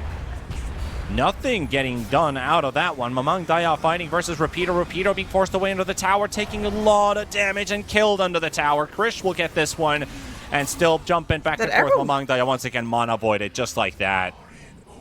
Oh boy. Yeah, I mean, he went deep for the initial primal kill, but did he waveform too deep? Yes, he did. I was about to say, I can answer that for you. Now that... I mean, great flanking movement from PMA there. Finally, proper Willow involvement in that team fight, right? But Rapido takes so much to go through. They need to unload everything they have, especially after they've whiffed that Requiem. Rapido tanks everything and then some, and I guess they're pretty lucky on TK that Blind Owl needs to turn around to take that Morphling down, because otherwise more heroes are going to die there. And it is not easy to get a good Requiem off as a carry SF who doesn't usually build a Blink. Nope. Or doesn't get a Blink early on either way. So you're trying to read on your opponent's aggression. Looking at mid lane, they were trying to attempt to dive on PMA. You want them to initiate on you to get the most out of it, but the downside of right-click SF is it takes forever for you to get to hit your targets. Yes. They don't exactly have long-duration single-target stuns in this team either. You have Bubble from SD, you have an Adaptive Strike, Mamang Daya is most likely going to be more in Agi form for less cooldowns, which means that long duration stun isn't even going to be that long. And your Bramble Maze, well, Bramble Latch route is like 2.5 seconds, which is pretty good. Yeah, but that's the only one. That's the only one that you can actually cast from a long range where the SF's probably going to be. So not exactly your easiest game for Krish. But making the best out of it. Arrow flying into the Roche Pit. 2,000 HP remaining. Rapido already cleaning out. 1 kill. Akari taking down PMA. There's a Requiem that does do a bit, but Akari dives into the backline. Goes straight for the supports. Krish is dropping low. He's killed by Akari. JG down as well. Mamang Daya is about to drop 2. And it's a full-on disaster. Team TK, they are just too far behind now. And that's a team wipe. They're all dead. And to be honest, the way that this game is going right now, I would not have been surprised if that would have just been the end of the game. That leaves Roshan open, the bottom tier 1 and tier 2 towers, a Tormentor to be taken. It's all for the taking for Blind Owl, who are already 16k ahead, Kips. Yeah, it's kind of wild, but they got everything they wanted out of that early game. Their anti-mage could just farm unopposed until Battle Fury Manta style, and then join exactly as Rupido had finished the BKB, as you have on Ken the full Gleipnir as well. They got to wait for their timings and then line them all up in one fell swoop, and there's really no item that TK can hit now that they can prioritize for that's going to turn this game around. Yeah. Maybe they can make it last. Maybe they can outlast his anti-mage window, but this is also not an Agi Morphling. This is not the usual big late game carry where, well, at the very least you're going to, you know, I said anti-mage Morphling. Yep. I'm not sure with the strength-based Morphling or with the ability power Morphling or whatever you want to call it, where that window is, I gotta say. Is there one? You're not the carry. It's the SF. It does feel like the level of teams you're playing against, the early timings are very hard to actually get off, because you don't want to play on the edge. But you're definitely looking at plus 30 minutes because of the items you really need on this hero, and your farm speed is not as fast as the regular Ev Morphling. So I think 30 minutes is realistic for Kaya, Octarine, maybe a stat item. But honestly, anything before that, it does feel like you need someone to cover for you. Mm-hmm. Yeah, and well, as you can see, there's nobody to really fill in that void. There is definitely a gap. There is. I mean, it's JG. He had a good time on the bot lane. Walking at him now. Only giving it all. Giving his all what he can do as a Doom, but also his capabilities. They are limited. They do get a nice stun on the Ember Spirit. Akari's also diving on the back line, but with the help of that Aegis, they can do whatever the hell they want right now. TK, they have no say in what Blind Owls are going to do, so they already got a triple here for Ken. Finishing off of this Shadow Fiend. He gets one more Requiem, well, not even the actual Requiem off, so that's going to be the first game in the books for this series. And Blind Owls continue undefeated. Yeah, undefeated and in style in this game too. There is certainly missed windows by TK here. Once again, I feel like they are taking this too easy. This is a very clear example of what I mean when I say that TK doesn't really seem to be performing up to the level that we know all of their players individually can reach, but as a team they seem to be taking we can farm another item, we can wait around here a bit, we can cancel some TPs, they don't really need our help, And that's that first Blind Owl, that's not going to do it for you, and they got that lesson loud and clear right now. Yeah, you are right. This was a pretty beat-down game in the end. They got the time to farm, get the items that they want, but they just didn't match the timing of Blind Owl Esports. So game one, pretty short one here, 27 minutes with 22-8 on the scoreline. We'll take a break and then be back with game two, see what kind of adjustments Team TK or Blind Owl are going to be doing. 1xBet and Eva Alfie present betting on all esports events on the website and in the 1xBet app. 1xBet. Play with Eva. The new 1xBet energy drink. So you don't have to limit yourself tonight with only one victory. You can bet on any game at 1xBet betting company. Dota 2, KS2, League of Legends, and many others. Big wins, fast payouts, reliable bookmaker. The new breakthrough and innovative phone with 1xBet app. With 1xBet app, you can register and start betting in just one click. Intuitive interface and thousands of sports events every day. User-friendly app. Big wins, fast payouts.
your skills in the gaming. 1xBet. Respect from 1xBet. Respect from 1xBet. Respect from 1xBet. Respect from 1xBet. Respect. From 1xBet. Respect from 1xBet. Respect. Respect from 1xBet. Respect from 1xBet. Respect from 1xBet. Respect.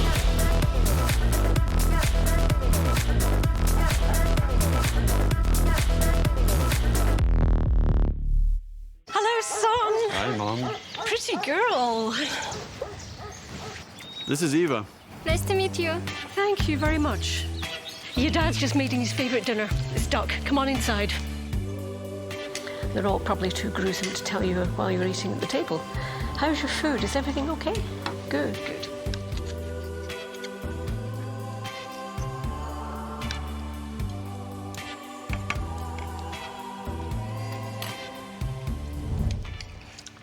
You seem to know each other.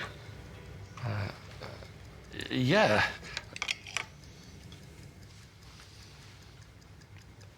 This is the new ambassador for 1xBet. Oh, I see.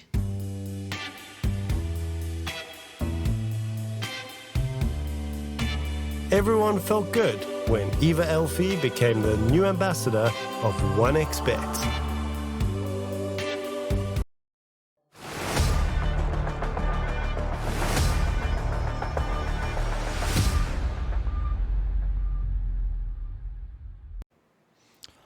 Well, folks, if you watched first game of Blind Owl Esports versus Team TK, you'd probably be expecting, well, Blind Owl Esports 2-0, right? I mean, it was a very strong first game coming out from this team. But Team TK, a team that is very capable of, on a good day, really get themselves on the board. But is this proving to be too much of a challenge for them? Possibly. I mean, game one looked very convincing for Blind Owl. So what would Team TK need to maybe look differently here? Because I think their drafts are wild. Yeah, they're wild, but they should, in theory, be fine. Yes, exactly. Wild probably because of the play styles and how they click together, but otherwise it would look completely fine in theory and on paper, as you said. So what seems to be the matter here?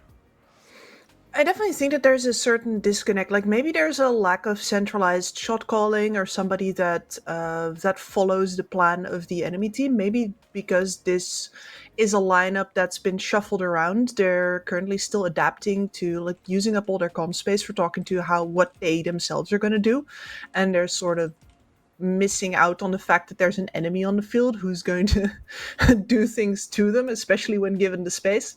That is kind of what it looks like, and it sounds a little childish when I say it like that, but it's enough work to synchronize up all of your playstyle, especially at the start of a team, figuring out who does what in what way, without also having to, at the same time, be reminding yourself and each other of the timings of the enemy. And that is certainly what seemed to be happening in that previous game.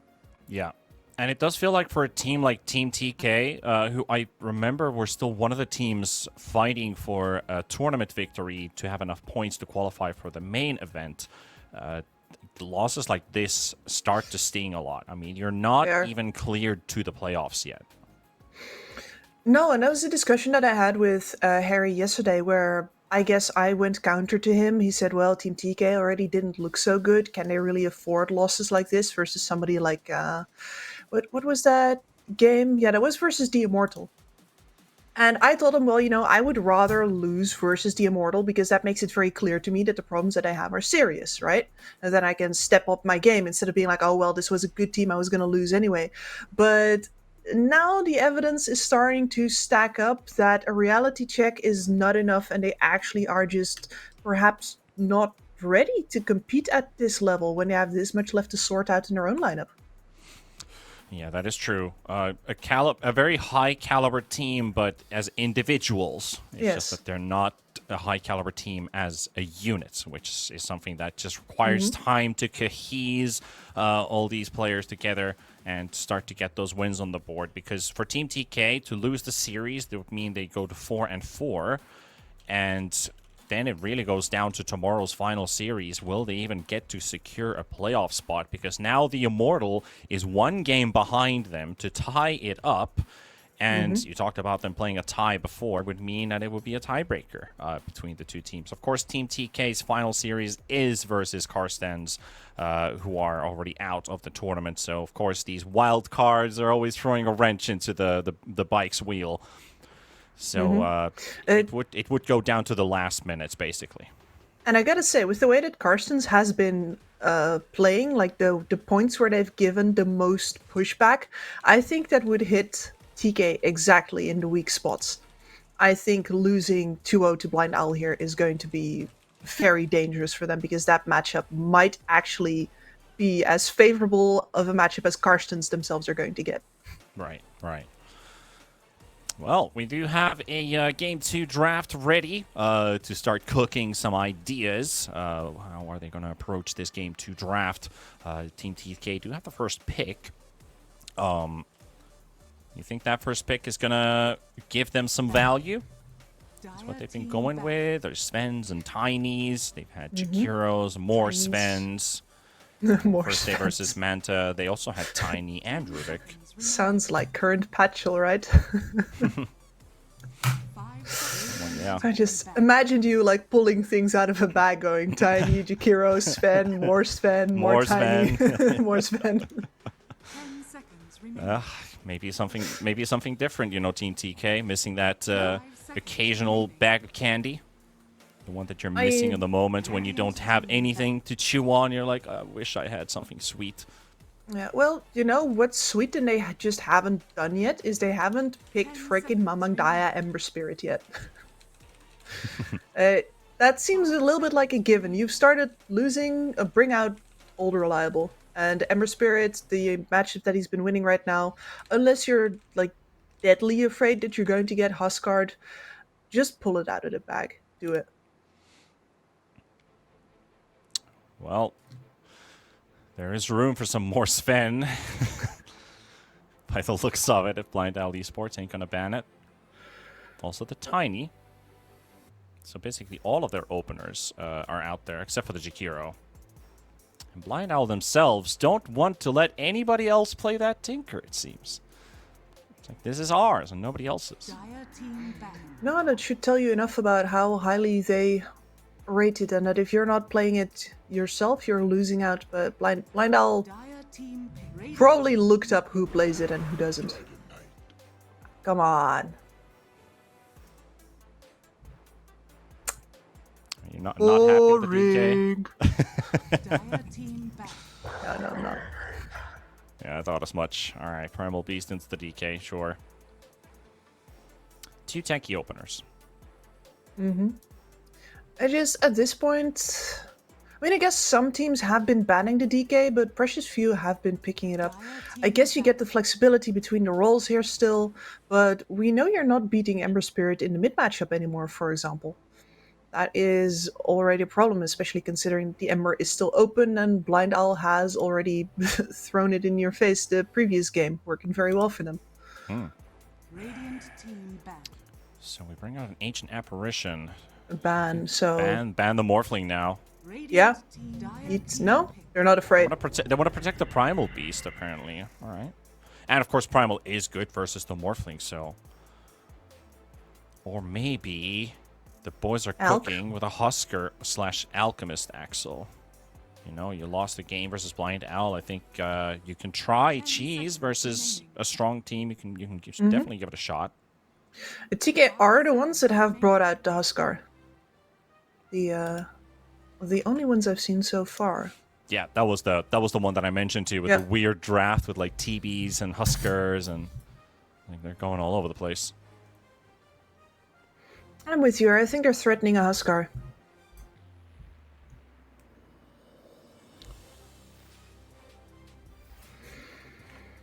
Threatening is something else than doing.